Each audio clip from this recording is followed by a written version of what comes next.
Hello everyone, welcome back to our YouTube channel AR study classes. So हमने previous lecture में unit number 2 cover किया था और आज हम कवर करेंगे यूनिट नंबर 3। उससे पहले मैं रिमेनिंग दो टॉपिक का न्यूमेरिकल मैंने छोड़ा था, वो हम पहले कर लेंगे। ठीक, तो पहला एक न्यूमेरिकल आता है कि प्रोसीजर लिखने सीआर डिजाइन में, तो मैंने वहां बता दिया था थ्योरी में, स्क्रीन रिकॉर्डिंग में। ठीक, अब मैं बताने जा रहा हूँ इसका एक न्यूमेरिकल। देखो ये रहा न्यूमेरिकल, ये आपके क्वांटम में का ही है और ये आया हुआ है प्रीवियस ईयर में, तो इसे समझते हैं। ठीक, तो क्वेश्चन नंबर फर्स्ट, अभी हम क्या करने हैं, यूनिट 1 का न्यूमेरिकल, यूनिट 2 का न्यूमेरिकल। ठीक, किसका, ये देख लो, सीयर डिजाइन का, सीयर डिजाइन का यहाँ लिख दे रहा हूँ। उसके बाद हम स्टार्ट करेंगे यूनिट 3। ठीक, चलो तो पहले करते हैं न्यूमेरिकल फर्स्ट। आपका देखो क्या दिया है, a simply supported RCC beam of, आपका जो डेप्थ दिया गया, सॉरी विड्थ दिया गया इतना, एंड इफेक्टिव डेप्थ कितना दिया है, 450 mm। उसके बाद इसमें जो रेनफोर्समेंट बार है कितना, 4 नंबर ऑफ बार्स, वो भी 18 mm डाया के, इतना ये एरिया ऑफ स्टील दिया है। ठीक, design the shear enforcement if the M20 grade concrete use किया है एंड FE 415 का स्टील यूज किया गया है and beam is subjected to shear force, लिखा है 200 किलो न्यूटन का उसमें सीयर फोर्स लगा हुआ है। ठीक, तो चलो देखो क्या क्या गिवन डाटा दिया था।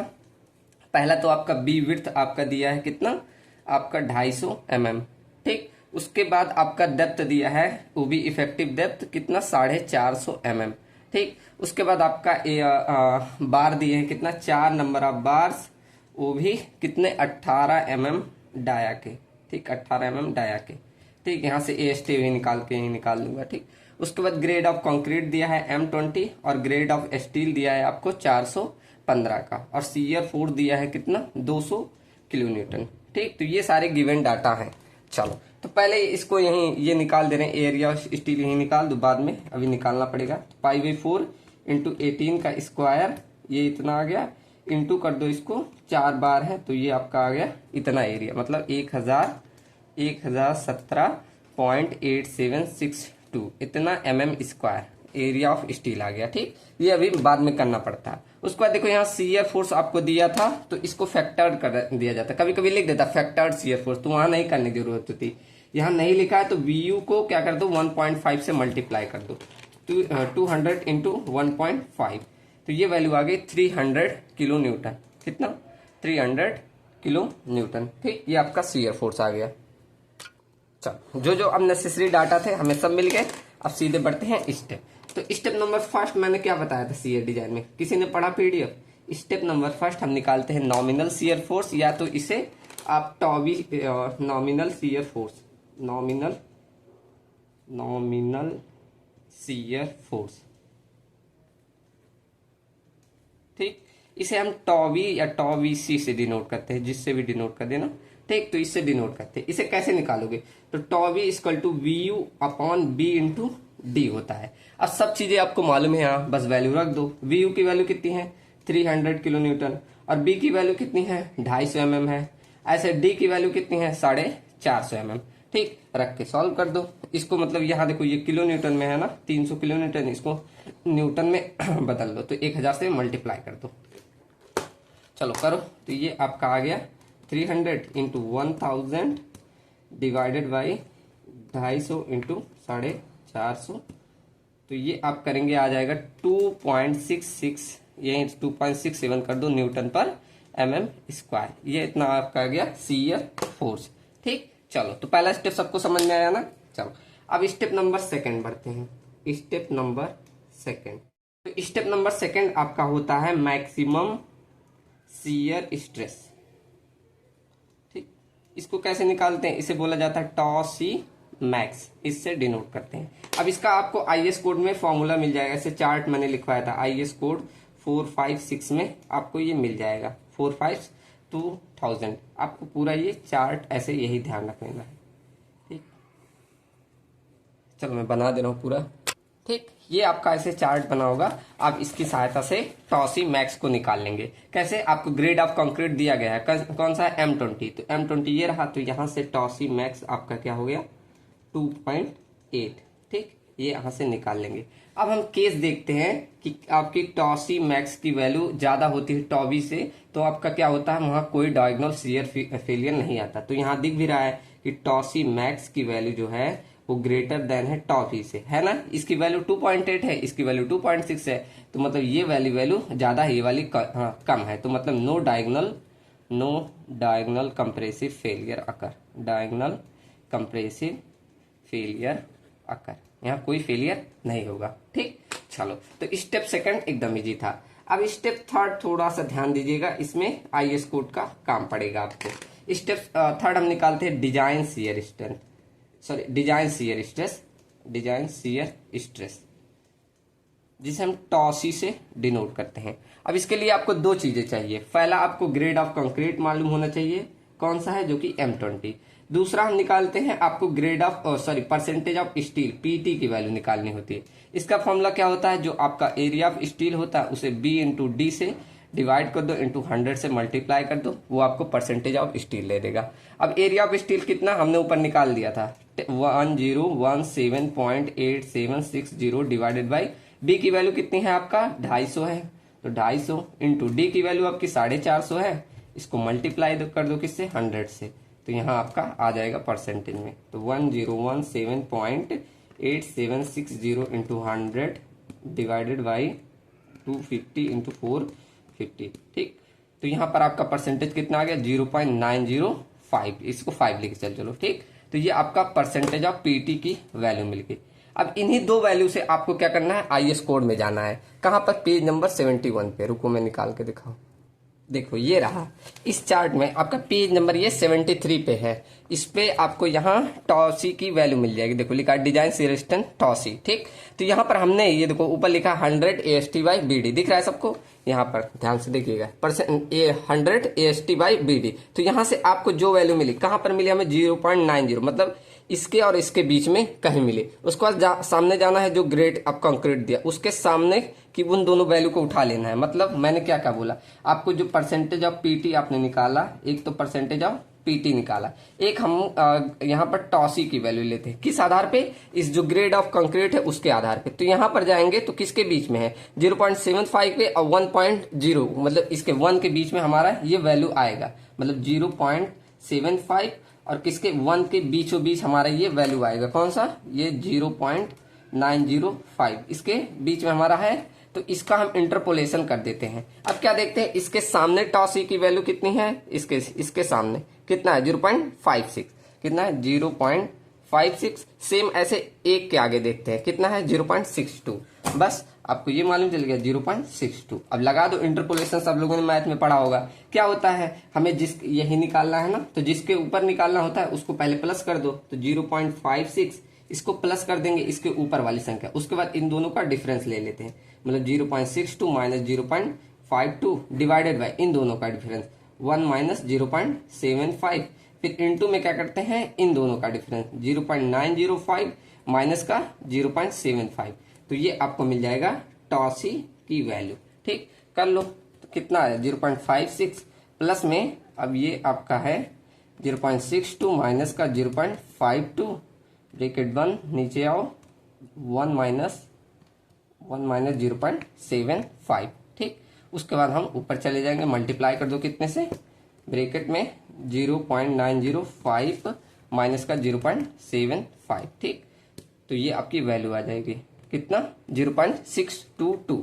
ठीक, 0.622 ये आपका आ गया टॉ सी की वैल्यू। किसी को दिक्कत, ऐसे आप निकाल लेंगे। ठीक, तो आपको टॉ सी मिल गया। अब यहाँ पर मैंने बताया था, यहाँ पर भी हम दो केसेस देखते हैं। कौन सा, केस नंबर फर्स्ट देखते हैं,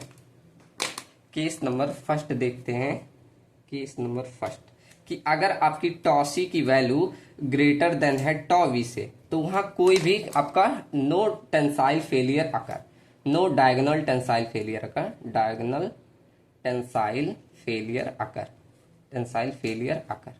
ठीक, लेकिन अगर यहीं टॉ सी की वैल्यू कम आ जाती है और टॉ वी की वैल्यू ज्यादा आ जाती है, तो वहां डायगोनल टेंसाइल फेलियर आ जाता है, डायगोनल टेंसाइल फेलियर आ जाता है। तो उस केस में हमें क्या करना पड़ता है, शियर रेनफोर्समेंट प्रोवाइड करना पड़ता है। शियर रेनफोर्समेंट एज स्पेसिंग के रूप में। ठीक, ये हमें प्रोवाइड करना पड़ता है। तो यहां पर अब देखेंगे तो टॉसी की वैल्यू कितनी आई 0.622 और वहां टॉवी की वैल्यू कितनी थी, टॉवी की वैल्यू हमारी कितनी थी, यहां निकाला 2.67, मतलब बहुत ज्यादा है ना। तो हमें यहाँ इजिली है कि हमें यहाँ क्या शियर रेनफोर्समेंट प्रोवाइड कराना पड़ेगा। ठीक, तो दो चीजों प्रोवाइड करते हैं, पहले तो हम मिनिमम शियर रेनफोर्समेंट देखते हैं, उसके बाद हम मैक्सिमम शियर रेनफोर्समेंट देखते हैं। ठीक, तो स्टेप नंबर इसे 4 डालिएगा, step number 4 minimum shear reinforcement, minimum shear reinforcement. अब इसका फॉर्मूला मैंने लिखवाया था, वहां पिछले लिखवाया नहीं, उसमें बता दिया था क्या कि IS कोड द्वारा ये हमें दिया गया है ASB by B into SV is greater than equal to 0.4 upon 0.87 FY। ये हमें IS कोड द्वारा दिया गया था, मैंने बता दिया था। ठीक, अब देखो यहाँ ASB क्या होता है, area of spacing, sorry area of स्टीरअप। ASB की वैल्यू होती है एरिया ऑफ स्टीरअप।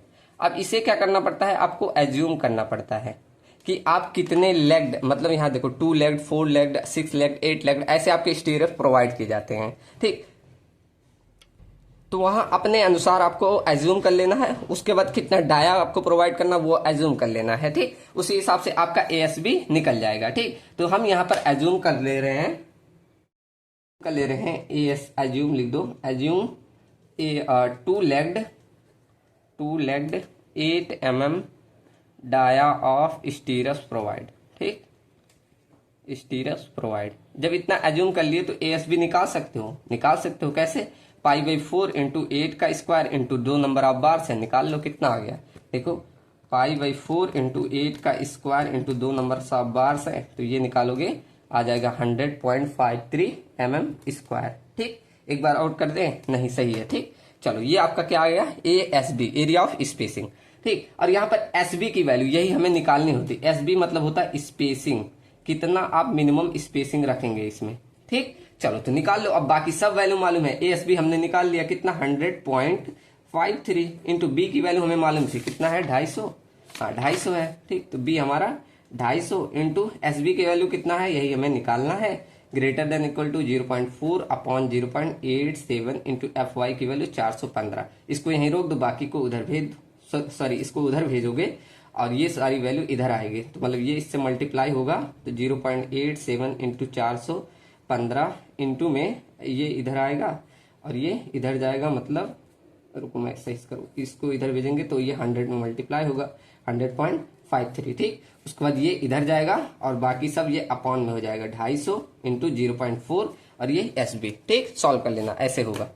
चलो तो अब ये 0.87 इंटू में 415 इंटू में 1000.53 और डिवाइडेड बाई 250 इंटू 0.4। ठीक, तो यहाँ पर आ गई मिनिमम स्पेसिंग कितना 362 पॉइंट आपका आया 96। SB की वैल्यू कितनी आई 362.96 mm।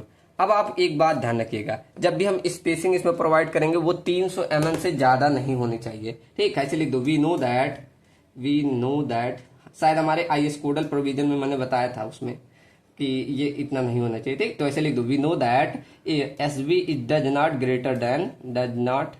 ग्रेटर देन 300 mm, इससे ज्यादा नहीं होना चाहिए। सो यहाँ पर हम SB इक्वल टू कितना ले लेंगे 300 mm लेके चलेंगे। ठीक, तो ये आपका किस केस में हो गया, जब आप मिनिमम शियर रेनफोर्समेंट प्रोवाइड करोगे तब के केस में। ठीक, चलो अब अगला स्टेप आता है step number 4 main shear reinforcement. Step number 5 लिखो मेन शियर रेनफोर्समेंट। ठीक, अब इसके लिए मैंने फॉर्मूला लिखवाया था 3-4, कौन सा पहले आप वर्टिकल स्टीरप्स के लिए इंक्लाइंड बेंट अप। ठीक, तो आप यहाँ पर कोई मेंशन, देखो क्वेश्चन में कोई नहीं बोला है कि आपको वर्टिकल स्टीरप प्रोवाइड करना है बेंट अप या इंक्लाइंड, तो आप एक ही बस निकाल लीजिएगा। ठीक, तो हम निकाल दे रहे हैं सिर्फ पहला वाला केस, क्या वर्टिकल स्टीरप्स के केस में, वर्टिकल स्टीरप्स के केस में। ठीक, इसके केस में लेके चलते हैं। तो इसके लिए फॉर्मूला क्या था, VUS equal to 0.87 FY into ASB into D divided by SV। हमें क्या यही SB चाहिए, स्पेसिंग की वैल्यू। ठीक, कैसे निकाल लोगे, आपको पहले यहाँ पर ASB मालूम है, FY मालूम है, D मालूम है, यहाँ पर VUS निकालना होगा। अब VUS कैसे निकलता है, ये निकलता है टॉवी माइनस टॉसी ब्रैकेट में B इंटू D, इस फॉर्मूले से। ठीक, अब कैसे ये फॉर्मूला आता है मैंने उसमें बताया है पिछले लेक्चर में। ठीक, तो टॉबी की वैल्यू हमें मालूम है कितनी है। टॉबी है हमारा 2.67 और टॉसी की वैल्यू कितनी है। टॉसी हमने निकाला था 0.622 और बी की वैल्यू कितनी है 250 और डी की वैल्यू कितनी है। डी की हमारी थी डी 450। ठीक, 450 निकाल लो यहाँ से। VUS आ जाएगा आपका कितना 2.67 माइनस का 0.622 इंटू में 250 इंटू में 450। ओहो कुछ गलत कर दिया। 2.67 माइनस का 0.622 इंटू में 250 इंटू में 450, ये आ गया 230400। इतना आपका शियर फोर्स आ गया। ठीक, अब इसी की वैल्यू को यहाँ रख दो और SB की वैल्यू इधर भेज दो। ठीक, मतलब SB इधर भेज दो और 0.87 FY की वैल्यू 415। एरिया ऑफ SB की वैल्यू कितना हमने निकाला। ASB अभी इधर ही निकाला ना, कितना निकाला 100.53 इंटू डी की वैल्यू कितना थी 450 है डिवाइडेड बाय, अब यहाँ SB के स्थान पे इसको ले आए VUS मतलब 230400। ठीक, तो SB देखो यहाँ कितना आ रहा है चेक कर लो। 0 ब्रैकेट लगा दे 0.87 इंटू 415 इंटू 100.53 इंटू में 450। ठीक, तो ये इतना, इसे डिवाइड कर दो 230400 से, ये आपका आ गया 17.89। ठीक, 17.89 mm इतनी स्पेसिंग। ठीक, ये आपका आ गया जब मेन रेनफोर्समेंट प्रोवाइड करोगे तो वहां। अब यहाँ पर मतलब कम से कम मतलब प्रोवाइड करते हैं स्पेसिंग, क्यों, क्योंकि वहां पर किनारे प्रोवाइड करेंगे, क्योंकि वहां पर बेंडिंग आपका मतलब ज्यादा आता है। ठीक, ज्यादा मतलब फोर्स आपका बियर करता है इसीलिए। तो ये आपका हो गया जब मेन रेनफोर्समेंट प्रोवाइड करोगे उस केस में। ठीक, तो यहाँ पर लिख दोगे ऐसे, hence we provided two legged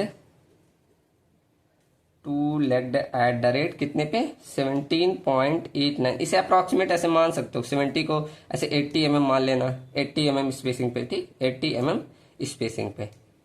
ठीक, ऐसे बढ़ा के भी लिख सकते हो, तो इतने पे है ऐसे लिख दोगे। अब इसको चेक करना पड़ता है। ठीक, तो चेक फॉर स्पेसिंग,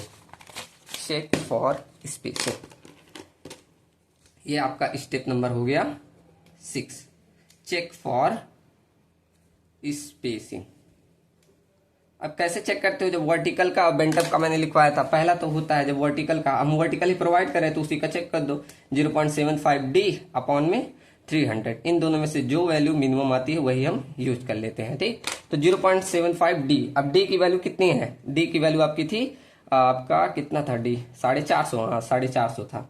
ठीक, 450, तो ये मल्टीप्लाई कर दो तो 0.75 इंटू में 450, तो ये वैल्यू आ गई 337.5। ठीक, तो मतलब यहाँ मिनिमम कितना है 300, तो मतलब यहाँ पर आपको मैक्सिमम जो शियर स्पेसिंग प्रोवाइड करनी है वो 300 ही प्रोवाइड करनी है। ये यहाँ से आपको चेक करना पड़ता है। ठीक, उसके बाद अगला स्टेप लास्ट होता है डिटेलिंग करना। Step number 7 detailing of spacing.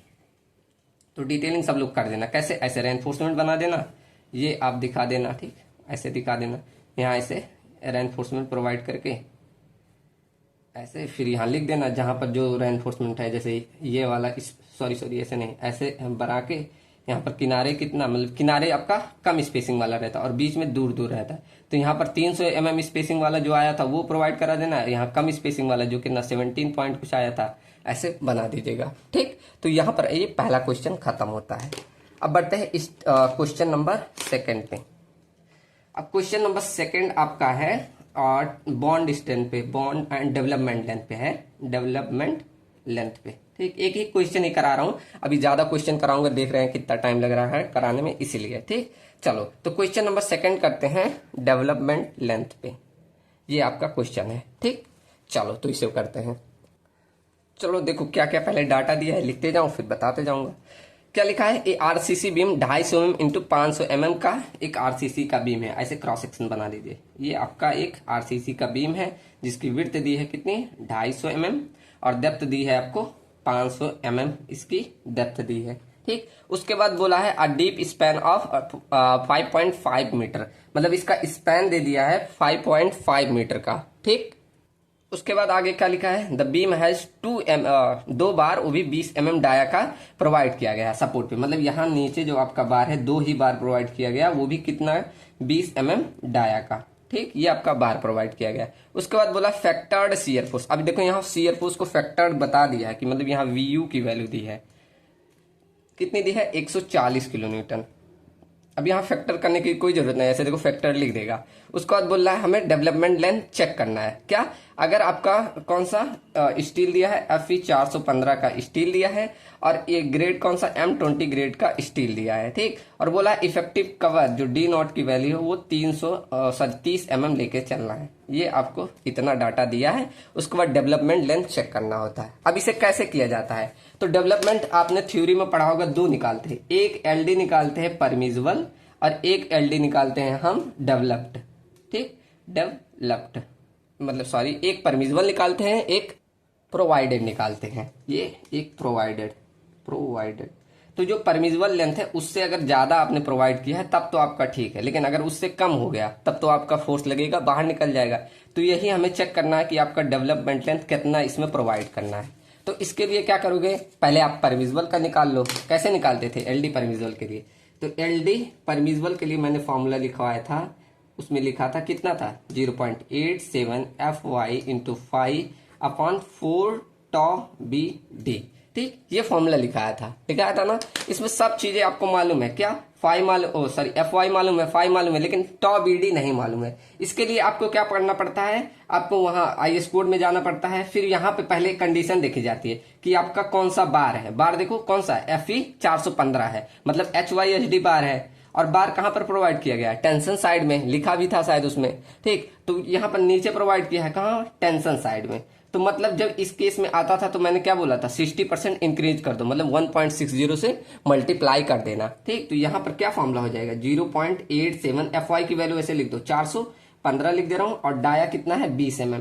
ठीक, अपॉन में 4 इंटू, अब यही मतलब HYSD बार और टेंशन के होने के कारण 1.60 से मल्टीप्लाई कर देना। उसके बाद टॉ BD की वैल्यू, अब इसका IS कोड में जाएंगे आप, यहां पर पेज नंबर 43 पे कहां पर मिल जाएगा ये टॉ BD की वैल्यू। इसको किसके, ग्रेड ऑफ स्टील के आधार पे आपको उठा लेना। देखो ग्रेड ऑफ स्टील कितना था हमारा, M20 था, कितना दिया है, M20, तो उसके आधार पे कितना हो जाएगा, 1.2। ठीक, बस रख दो कितना, यहाँ टॉ BD के स्थान पे 1.2 रख देना। ठीक, याद रखना पेज नंबर 43 पे, वहां पर आप ऐसे पलटते रह जाएंगे एग्जाम में।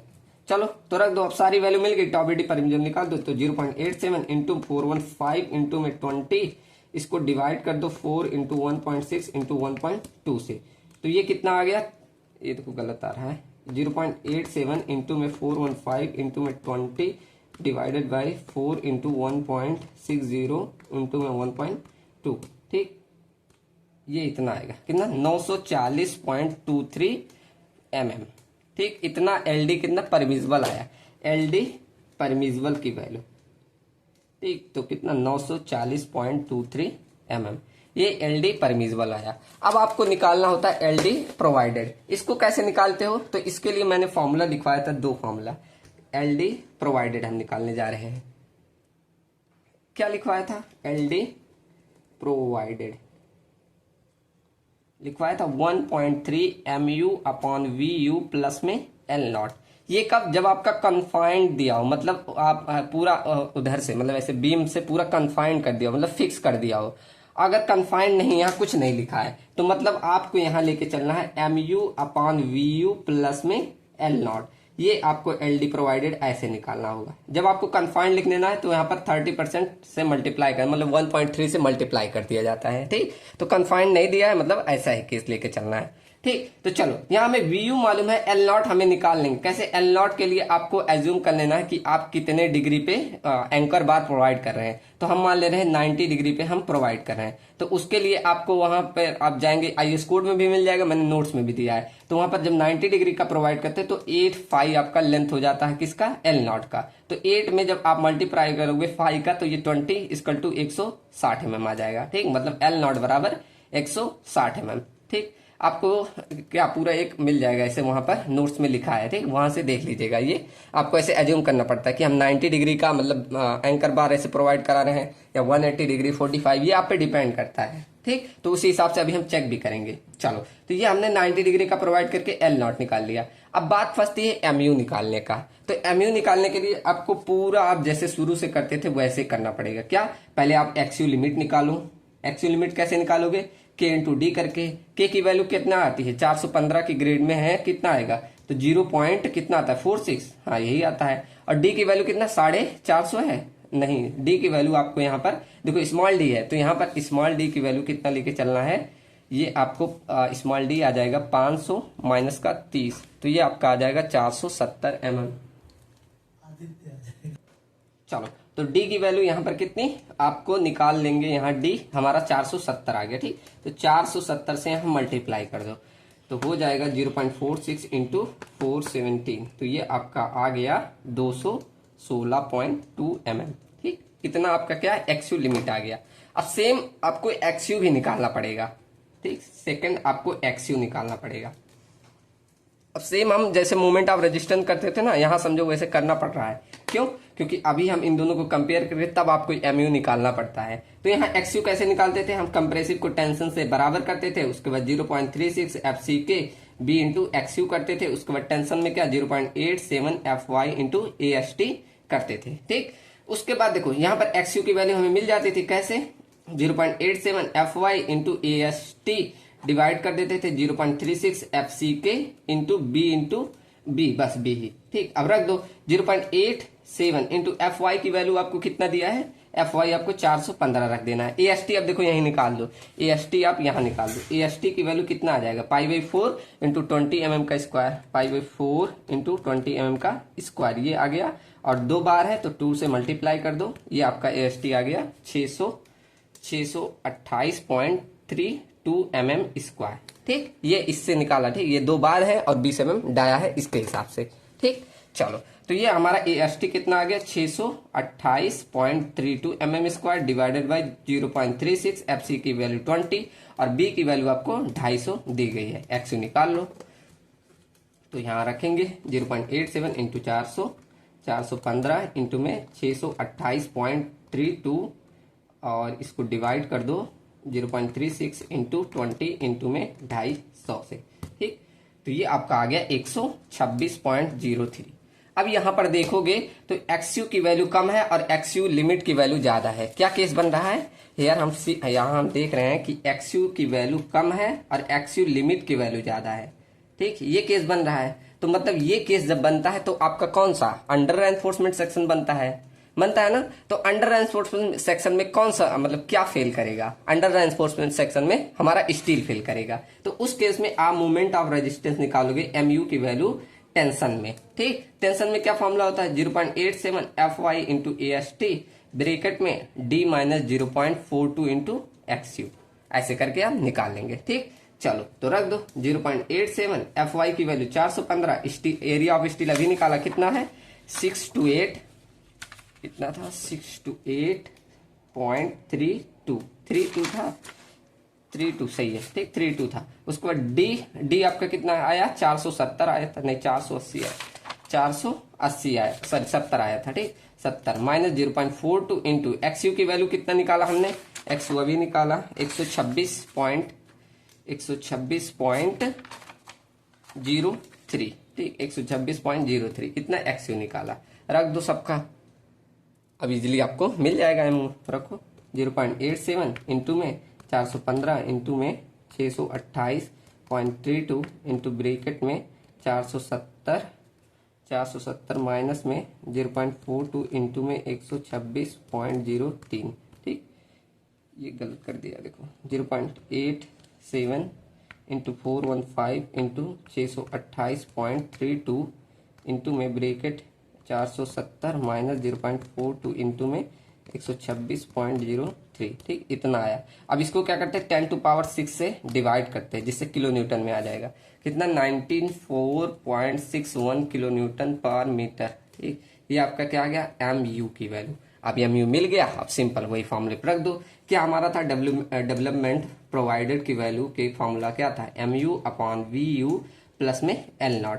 एम यू आपको मिल गया कितना 194.161, इसको 10 टू पावर 6 से मल्टीप्लाई कर देना। और वी यू की वैल्यू, वी यू आपका है 140 किलो न्यूटन, 140। इसको भी न्यूटन में बदल लो, 1000 से मल्टीप्लाई कर दो। प्लस में एल नॉट की वैल्यू हमने कितनी निकाली, एल नॉट हमने यही निकाल दिया, कितना, ये आपका एल नॉट 160 mm, 160 mm, ठीक, कर दो। तो यहाँ पर आप जब करेंगे 94.61 इंटू 10⁻6, इसको ऐसे कर दो, 94.61 इंटू 10⁻6, इसको डिवाइड कर दो 140 इंटू 100 से, 1000 है इससे, तो इतना ये गलत आ रहा है। देखो क्या आएगा, ब्रैकेट लगा के करो, 94.61 इंटू 10⁻6 और देखो वहाँ ब्रैकेट लग गया, सही है, 94.61 इंटू 10⁻6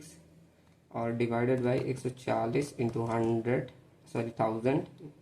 उसके बाद यहाँ ब्रैकेट लगा के सॉल्व कर दो, ये इतना आएगा, ठीक। इसको जोड़ दो, 160 जोड़ोगे तो यहाँ पर डेवलपमेंट लेंथ आ गया, कितना, एलडी प्रोवाइडेड की वैल्यू आपकी आ गई, कितना आई, 835.78, ये आपकी एलडी प्रोवाइडेड की वैल्यू आई। अब यहाँ चेक करोगे एलडी जो हमने परमिजिबल की वैल्यू थी वो 940 थी, यहाँ पर मतलब एलडी परमिजिबल की वैल्यू हमारी क्या है, ज्यादा है, और एलडी प्रोवाइडेड की वैल्यू कम है। तो जब ऐसा केस बनता है तो यहाँ पर ये हमारे लिए नहीं ठीक है। हम क्या चाहते हैं, हमारा एलडी जो प्रोवाइडेड रहे वो ज्यादा रहे, हम ज्यादा से ज्यादा प्रोवाइड करें। अगर ये कम हो गया तो मतलब फेल कर गया। तो इसके लिए आपको क्या करना पड़ेगा, आपको फिर से यहाँ पर एल नॉट की वैल्यू को एज्यूम करना पड़ेगा। मतलब एल नॉट बराबर, अब यहाँ पर हमने कितना पहले प्रोवाइड किया था 90 डिग्री पर, अब प्रोवाइड कर दो 180 डिग्री पे, ठीक, मतलब 180 डिग्री पर एंकरेज प्रोवाइड करोगे। तो इस केस में आपका डेवलपमेंट लेंथ एल नॉट की वैल्यू बदल जाती है। उसमें क्या था 9.5, इसमें आ जाता है 18.5, आप वहां पर देखोगे तो आ जाएगा, ठीक। 18 इंटू 20 से मल्टीप्लाई करोगे तो ये 360 आ जाएगा। बस अब इसमें रख देना वही वैल्यू, मतलब एलडी अब जो आपका प्रोवाइडेड है अब का ज्यादा आ जाएगा। तो एमयू की वैल्यू और इसकी वैल्यू तो बस क्या हो जाएगा, इसी में कितना था 160, ये देखो ये 16.5 होता है, मैंने गलत लिख दिया 18.5, 16.5, 16 दूनी 32, ये 320 आ जाएगा, ठीक। तो यहाँ पर बस अब यही रख दो, 94.61 into 10⁻6 divided by 140 into 1000, plus में यहाँ 320 कर देना, ठीक। ये मतलब एल नॉट जब 180 डिग्री प्रोवाइड करते हो ये 16.5 होता है।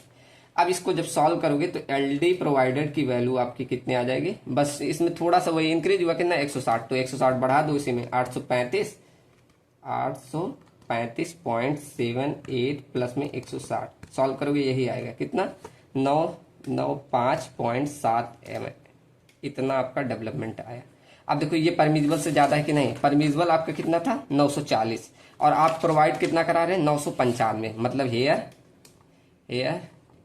एलडी इज ओके, ठीक, यहाँ पर आपका कोई दिक्कत नहीं है, ठीक। चलो समझ में आया ना, यहाँ पर आपका यूनिट 2 का जितना न्यूमेरिकल था कवर होता है। अब इससे बाहर नहीं पूछेगा। अब बढ़ते हैं हम अपने यूनिट नंबर 3 पे, और यूनिट नंबर 3 आपका पूरा क्या है, एक बार सिलेबस देखते हैं उसके बाद मैं बताता हूँ, ठीक। चलो तो ये आपका यूनिट नंबर 2 हमने कवर किया।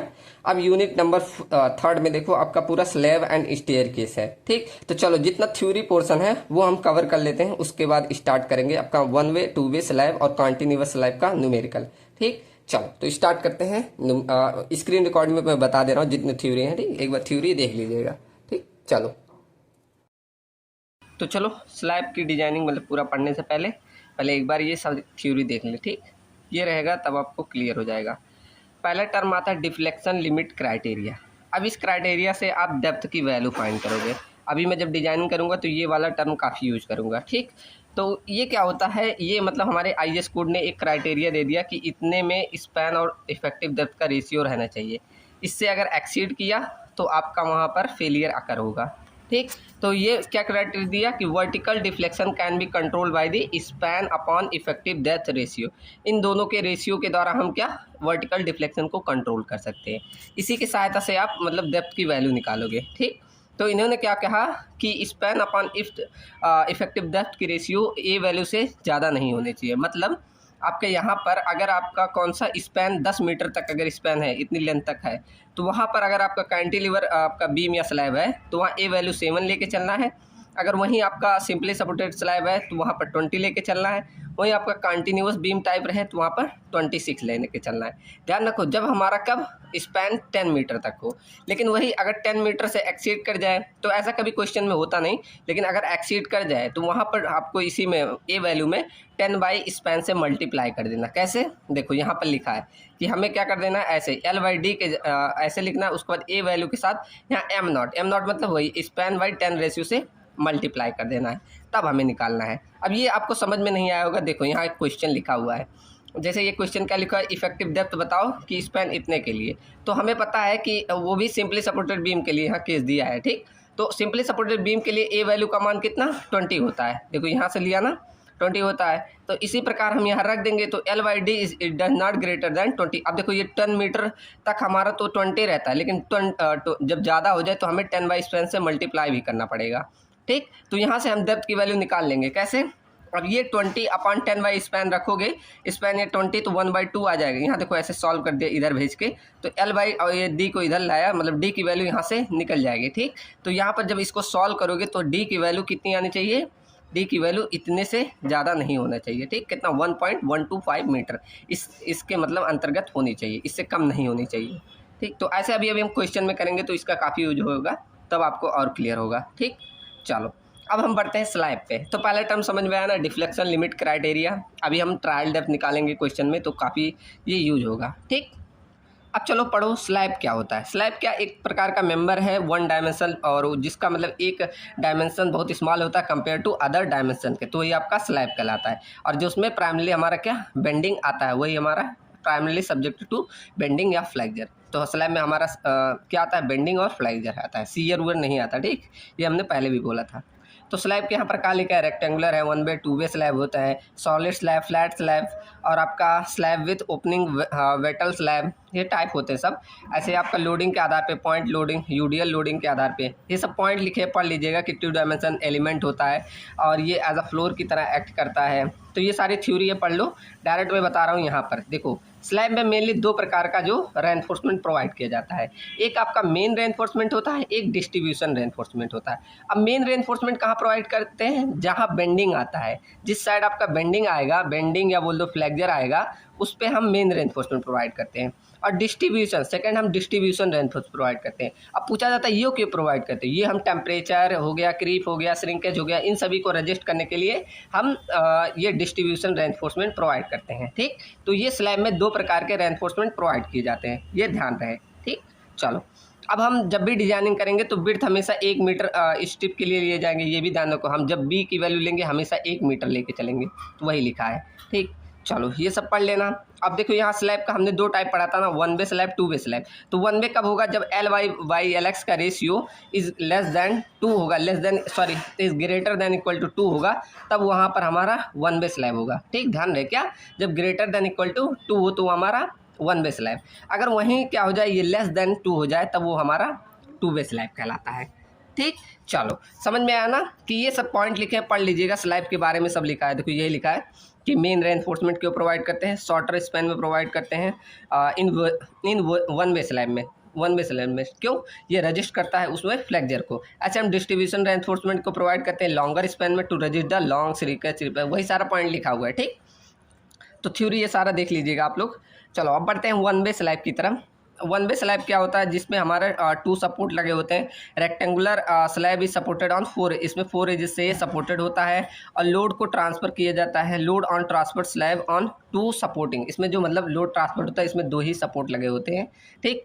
This type of slab bend only in 1 direction, ये भी ध्यान रखो कि आपका 1 वे स्लैब केवल एक ही डायरेक्शन में बेंड करता है, वहाँ पे शॉर्टर स्पैन पे, ठीक। इसलिए जो हम मेन रेनफोर्समेंट प्रोवाइड करते हैं वो एक ही डायरेक्शन में इसमें प्रोवाइड करते हैं। और ये लिखा है वही l y by l x का रेशियो इसमें ग्रेटर देन इक्वल टू 2 होता है, ठीक। चलो अब इसमें IS कोड रिकमेंडेशन देख लो कि माइल्ड स्टील में है तो मिनिमम रेनफोर्समेंट कितना देना है, 0.15%, ये 0.15 है, ठीक। 0.15% ऑफ क्रॉस सेक्शन एरिया देना, किस में, माइल्ड स्टील के केस में।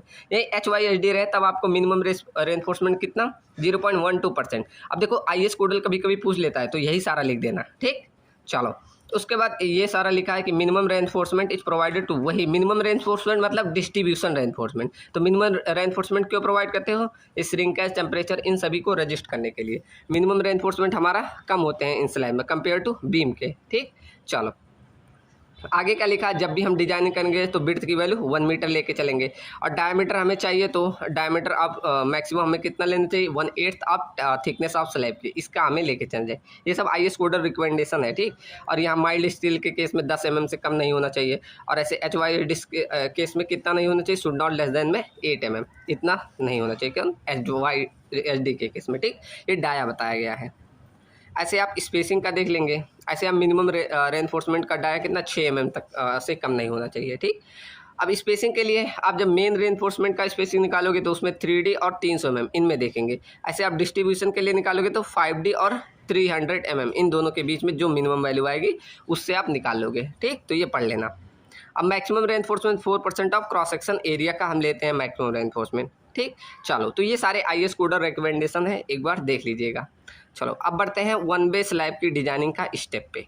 ठीक, अभी मैं न्यूमेरिकल्स कराऊंगा, न्यूमेरिकल में एक एक लिख के पूरा बताऊंगा। ठीक, तो अभी बस स्टेप देख लो। पहला स्टेप में क्या आइडेंटिफाई करते हैं कि आपका टाइप ऑफ स्लैब कौन है, वन वे स्लैब है या टू वे, तो वो कैन सा फाइंड कर दो LY/LX के रेशियो के आधार पे। अगर वो ग्रेटर देन इक्वल टू 2 आ गया तो आपका कौन सा वन वे स्लैब है, तो यहाँ से आइडेंटिफाई कर लोगे। ठीक, सेकंड हम ट्रायल डेप्थ निकालेंगे, तो ट्रायल डेप्थ वही LYD और A वैल्यू के आधार पे पूरा निकाल के फिर हम डेप्थ की वैल्यू निकाल लेंगे। क्वेश्चन अभी कराऊंगा, वहाँ क्लियर हो जाएगा। ठीक, उसके बाद आगे हम लोड कैलकुलेट करेंगे। पहले आप लाइव लोड निकालोगे, फिर डेड लोड निकालोगे, फिर आप फ्लो फिनिश टोटल लोड को जोड़ दोगे, फिर वहाँ से आप क्या कर दोगे, उसको फैक्टर कर दोगे, 1.5 से मल्टीप्लाई कर दोगे, किसमें, टोटल लोड में, वही मल्टीप्लाई कर दोगे। ठीक, तो आपका फैक्टर लोड WU की मान आ जाएगा। ठीक, वो WU मालूम चल गया। फिर आप यहाँ से देखो, इधर आ जाना, यहाँ स्टेप 3 में, स्टेप 3 आप इफेक्टिव डेप्थ निकाल लेंगे। इफेक्टिव डेप्थ मैंने पहले ही क्वेश्चन में करा दिया था, तो वैसे सेम निकालना। जैसे अगर सिंपली सपोर्टेड है तो आपको कुछ इस तरह, क्या, clear span plus effective depth plus में, अगर ये वाला है तो B1/2 plus clear span plus B/2, इससे आप मिनिमम वैल्यू लेकर यहाँ निकाल लेंगे। सेम एज कैंटिलीवर में इसका भी बता दिया कि LC/D/2 इनका करके आप L इफेक्टिव निकाल लेंगे अगर कैंटिलीवर है। ठीक, तो इस तरह आप इफेक्टिव लेंथ निकाल लेंगे। तो जब आपका इफेक्टिव लेंथ मिल जाएगा तो आप आ जाना यहाँ स्टेप नंबर 5 पे। क्या निकाल लेना, मैक्सिमम बेंडिंग मोमेंट। इसको कैसे निकाल सकते हैं, यहाँ पर फॉर्मूला होता है WL इफेक्टिव का स्क्वायर बाई 8, किसमें, सिंपली सपोर्टेड के केस में। ऐसे सेम कैंटिलीवर के केस में क्या, WL इफेक्टिव का स्क्वायर बाई 2, ये आपका हो जाएगा कैंटिलीवर बीम के केस में। सेम अगर आपको शियर फोर्स निकालना है तो ये आपका फॉर्मूला होता है, क्या, WL इफेक्टिव बाई 2। अभी क्वेश्चन करेंगे तो उसमें और क्लियर होगा। ठीक, चलो तो ऐसे आप क्या कर लेंगे, यहाँ पर बेंडिंग मोमेंट और शियर फोर्स इस तरह निकालेंगे जब आपका सिंपली सपोर्टेड बीम हो, कैंटिलीवर हो और ऐसे शियर फोर्स, ये सब फार्मूले होते हैं। ठीक, आप लोगों ने सोम में पढ़े होंगे। चलो उसके बाद अगला स्टेप आपका होता है स्टेप नंबर 6, आपका होता है ट्रायल डेप्थ निकालना। ये कैसे निकालते हैं, चेक कर, जो आपने ट्रायल डेप्थ यहाँ निकाला इसको चेक कर दिया जाता है। इसका फॉर्मूला हमने पढ़ा था MU=QVD², फिर यहाँ से D रिक्वायर्ड इसको भेजोगे, यहाँ अंडर रूट में आ जाएगा, तो इस तरह हम D रिक्वायर्ड निकालेंगे। ठीक, अभी हम क्वेश्चन करेंगे तो और अच्छे से क्लियर होगा, यहाँ बस स्टेप ध्यान रख लो।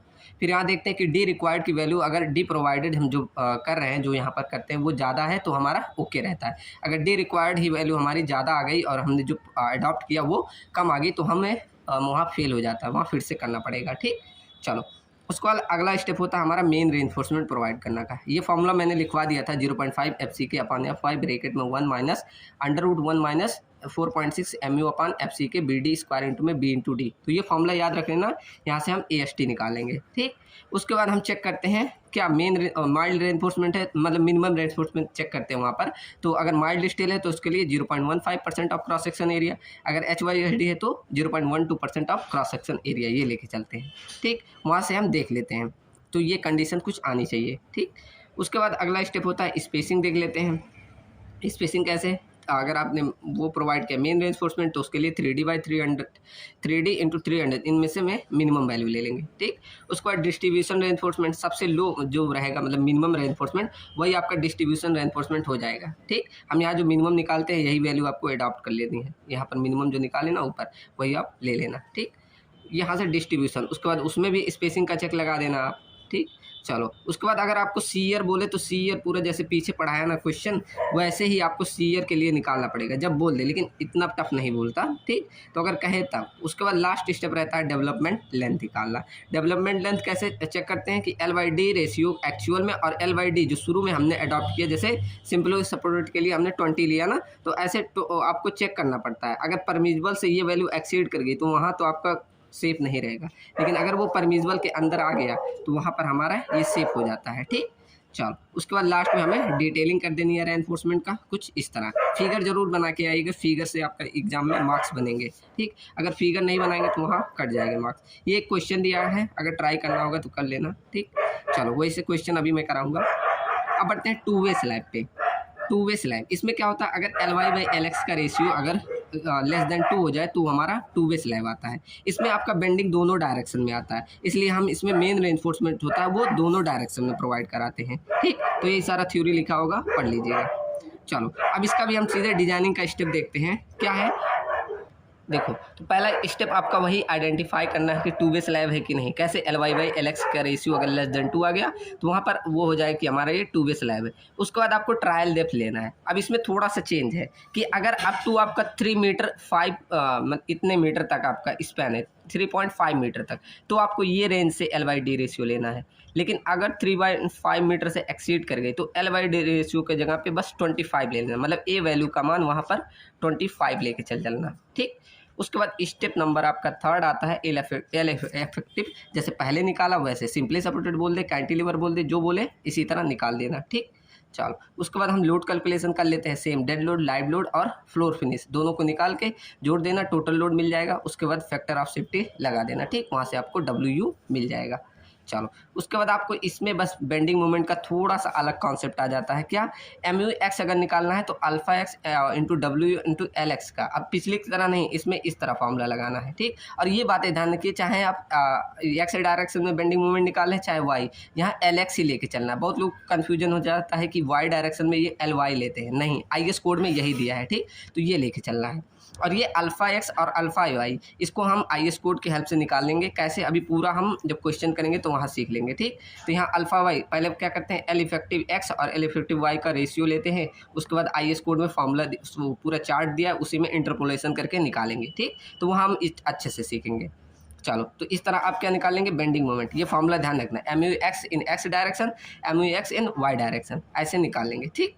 चलो उसके बाद आपको क्या यहाँ पर मैक्सिमम CR निकालने को बोले तो निकाल लेना, ठीक।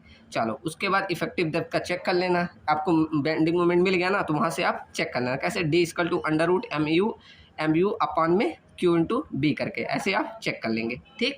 चलो उसके बाद आपका वहाँ से एरिया ऑफ स्टील फाइंड कर लेना, वही पूरा फॉर्मूला वही रख के एरिया ऑफ स्टील फाइंड कर लेना। फिर मेन अगर मिनिमम बोला है मिनिमम कर लेना, और फिर डेवलपमेंट भी फाइंड कर लेना, ठीक।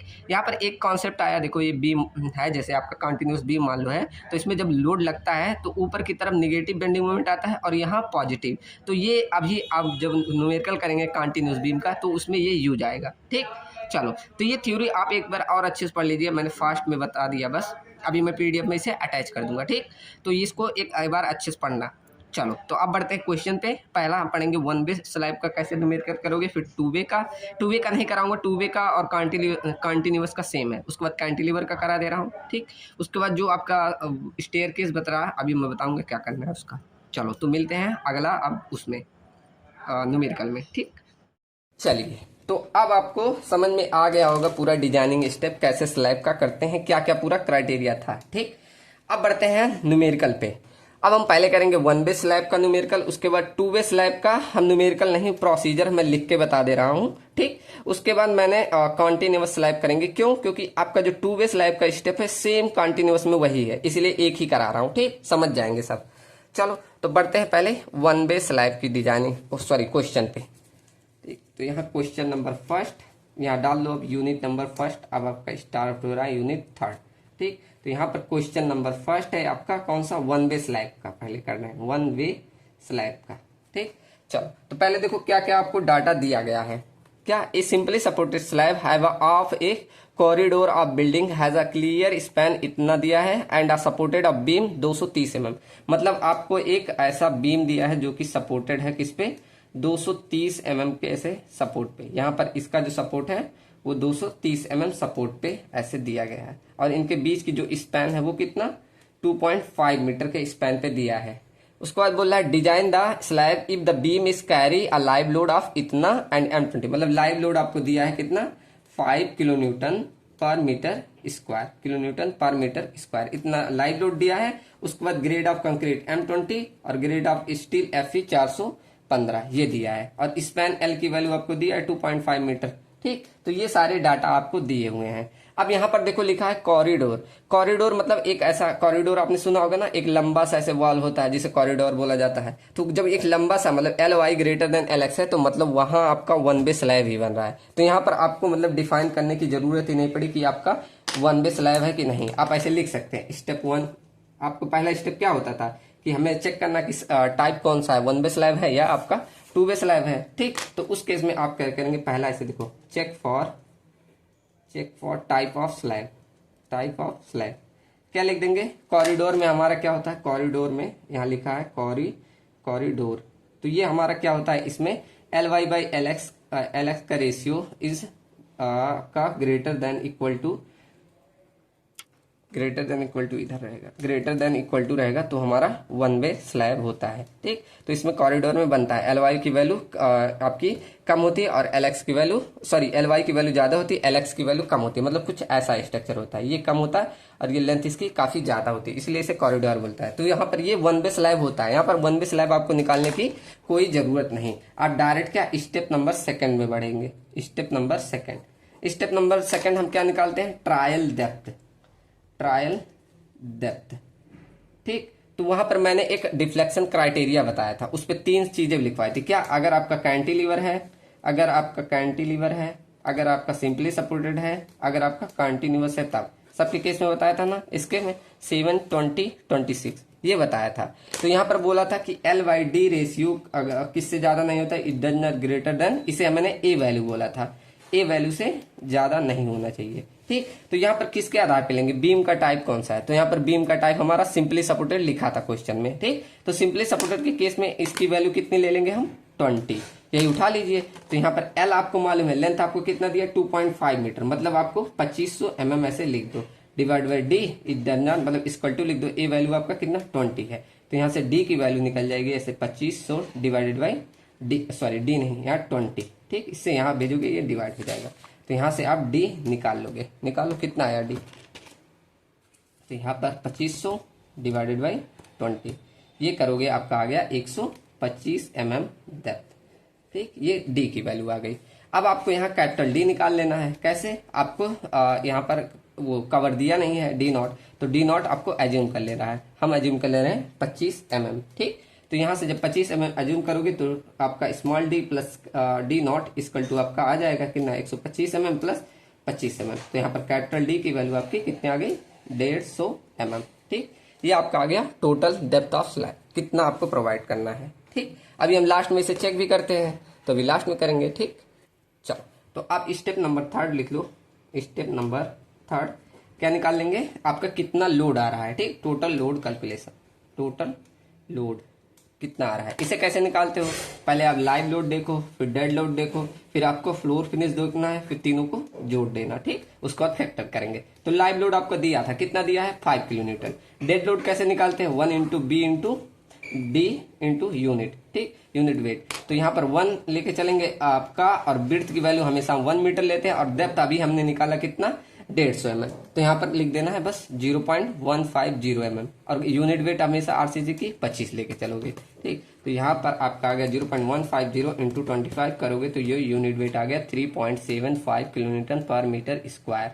ठीक, इतना आपका आ गया डेड लोड। अब फ्लोर फिनिश लोड निकाल लो, तो ये आपको लेना पड़ता है कितना 0.5 से लेकर 1 किलो न्यूटन पर मीटर स्क्वायर के बीच आप ले सकते हो, ये IS कोड में मेंशन है, मैंने थ्योरी में बता दिया। ठीक, तो यहाँ पर आप मर्जी कितना भी ले सकते हो, चलो मैं ले रहा हूँ 1 किलो न्यूटन पर मीटर स्क्वायर, इतना मैं एज्यूम कर ले रहा हूँ। ठीक, चलो, तो यहाँ पर टोटल लोड की वैल्यू आप कैलकुलेट कर लो, कितना आ गया 5, 3, 8 और 5, 1, 6, 3, 9, 9.75, ये आपका आ गया टोटल लोड। अब इसको फैक्टर कर दो, तो ये WU बराबर हो जाएगा क्या 1.5 से मल्टीप्लाई कर दो बस, तो 1.5 मल्टीप्लाई बाई इतना, तो ये आपका आ जाएगा कितना 14.625, इतना टोटल लोड आ गया W। ठीक, उसके बाद स्टेप नंबर 4 निकाल लो। Step number 4 effective length, L effective. अब इसको कैसे निकालते हैं, ऐसे बीम दिया है, इसमें एलसी और ये डी, ये करके एक बार b1/2 प्लस एलसी प्लस आपका b2/2, मतलब आप सबको ये फॉर्मूला ध्यान होगा कैसे निकालते हो, एलसी प्लस डी, एक आपका सेकंड है b1/2 plus LC plus b2/2। तो एलसी आपका कितना दिया है, आपका दिया था 2.5 मीटर, और डेप्थ डी नॉट की वैल्यू कितनी है 0.125 mm। ठीक, ऐसे आपका इसमें b1 की वैल्यू आपको दी है कितना 0.230 mm divided by 2 plus LC plus में 0.230 mm डिवाइडेड बाई 2। सॉल्व कर लो दोनों में, इतना आएगा।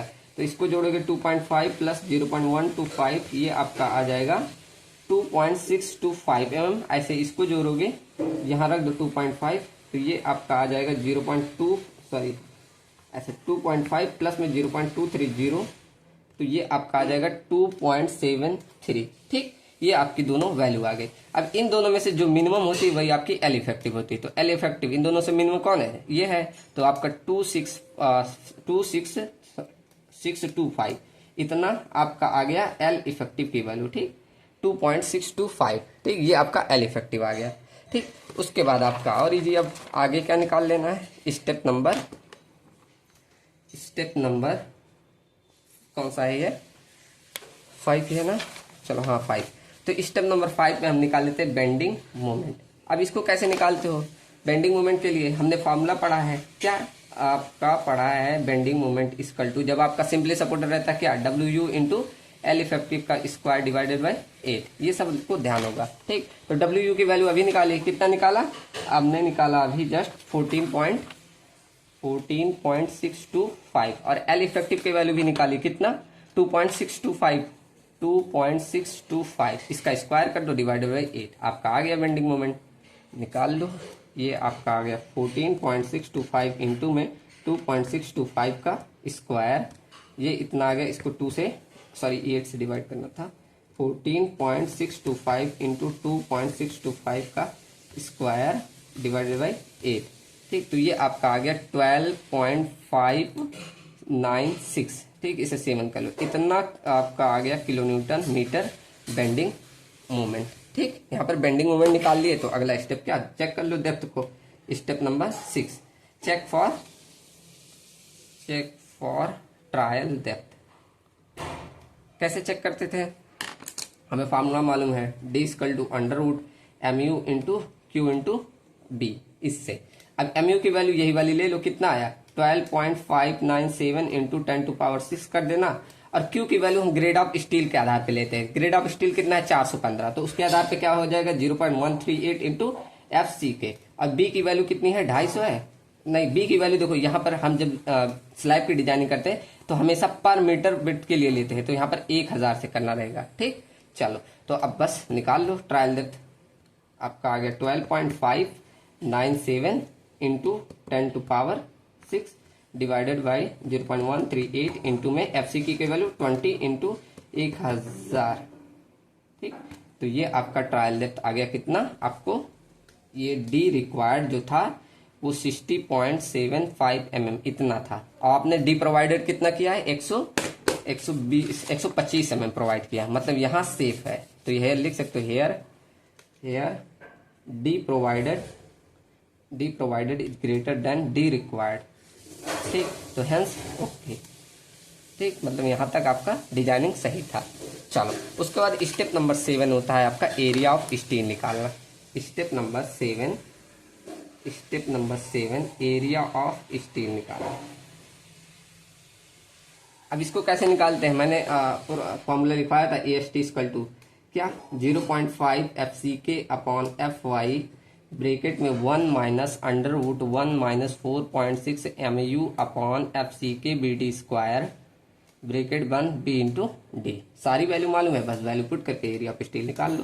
तो 0 FC की वैल्यू 20 और इसकी वैल्यू कितना 415 ब्रैकेट में 1 माइनस √1 - 4.6 MU की वैल्यू कितनी है 12.597 इंटू 10⁶ डिवाइड कर दो। FCK की वैल्यू 20, B की वैल्यू आपको 1000 लेके चलना है, और D की वैल्यू हमने अभी निकाला कितना 125 mm। ठीक, इसका स्क्वायर कर दो इंटू B की वैल्यू 1000 इंटू D की वैल्यू कितना फिर 125 निकाल दो एरिया ऑफ स्टील कितना आ रहा है। ठीक करें तो 0.5 इंटू ब्रेकेट में 20 डिवाइडेड बाई 415, ठीक, इंटू में bracket 1 minus under root sorry देखो अंडर रूट 1 माइनस फिर ये लगाओ फिर 4.6 इंटू में 12.597 इंटू 10 टू पावर 6 डिवाइड करो 20 इंटू 1000 से इंटू 125 mm के स्क्वायर से और ये मल्टीप्लाई हो जाएगा लास्ट में 1000 इंटू 125 mm से। ठीक, ओहो मैंने काफ़ी फास्ट कर दिया, देखो फिर से 0.5 इंटू में हमें क्या कर देना है 20 नीचे 415 से। ठीक, उसके बाद ऊपर जाएंगे इंटू ब्रैकेट में 1 माइनस अंडर रूट 1 माइनस फिर ये अपॉन में कितना 4.6 इंटू में 12.597 इंटू 10 टू पावर 6। ठीक, नीचे आएंगे 20 इंटू 1000 इंटू में 125 का स्क्वायर, उसके बाद ब्रैकेट बंद इंटू में 1000 इंटू में 125। ठीक, ये आपका AST कितना आ गया 293.56 mm स्क्वायर। ठीक, ये आपका AST आ गया। ठीक, चलो तो ये तो आपका हो गया मेन रेनफोर्समेंट। उसके बाद हम निकाल देते हैं मिनिमम रेनफोर्समेंट कितना प्रोवाइड करना है। मिनिमम रेनफोर्समेंट ये जब आपका HYSD बार रहता है तो उसके केस में 12% ऑफ क्रॉस सेक्शन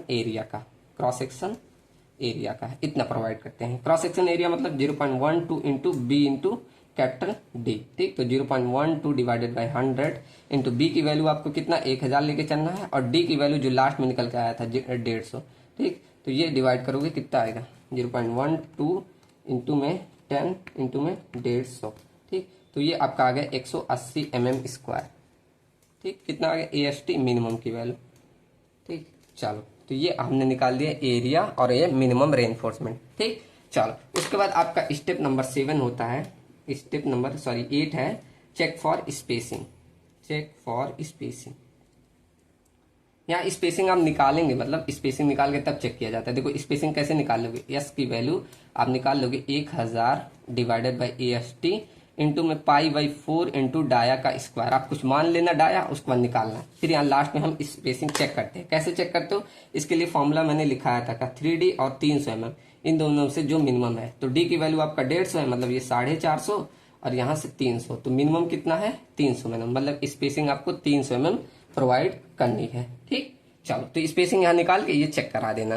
ठीक, चलो ये कर लोगे इतना। अब उसके बाद अगला स्टेप आपको क्या करना होता है, इसके बाद आपका अगला स्टेप होता है स्टेप नंबर 9 डिस्ट्रीब्यूशन रेनफोर्समेंट।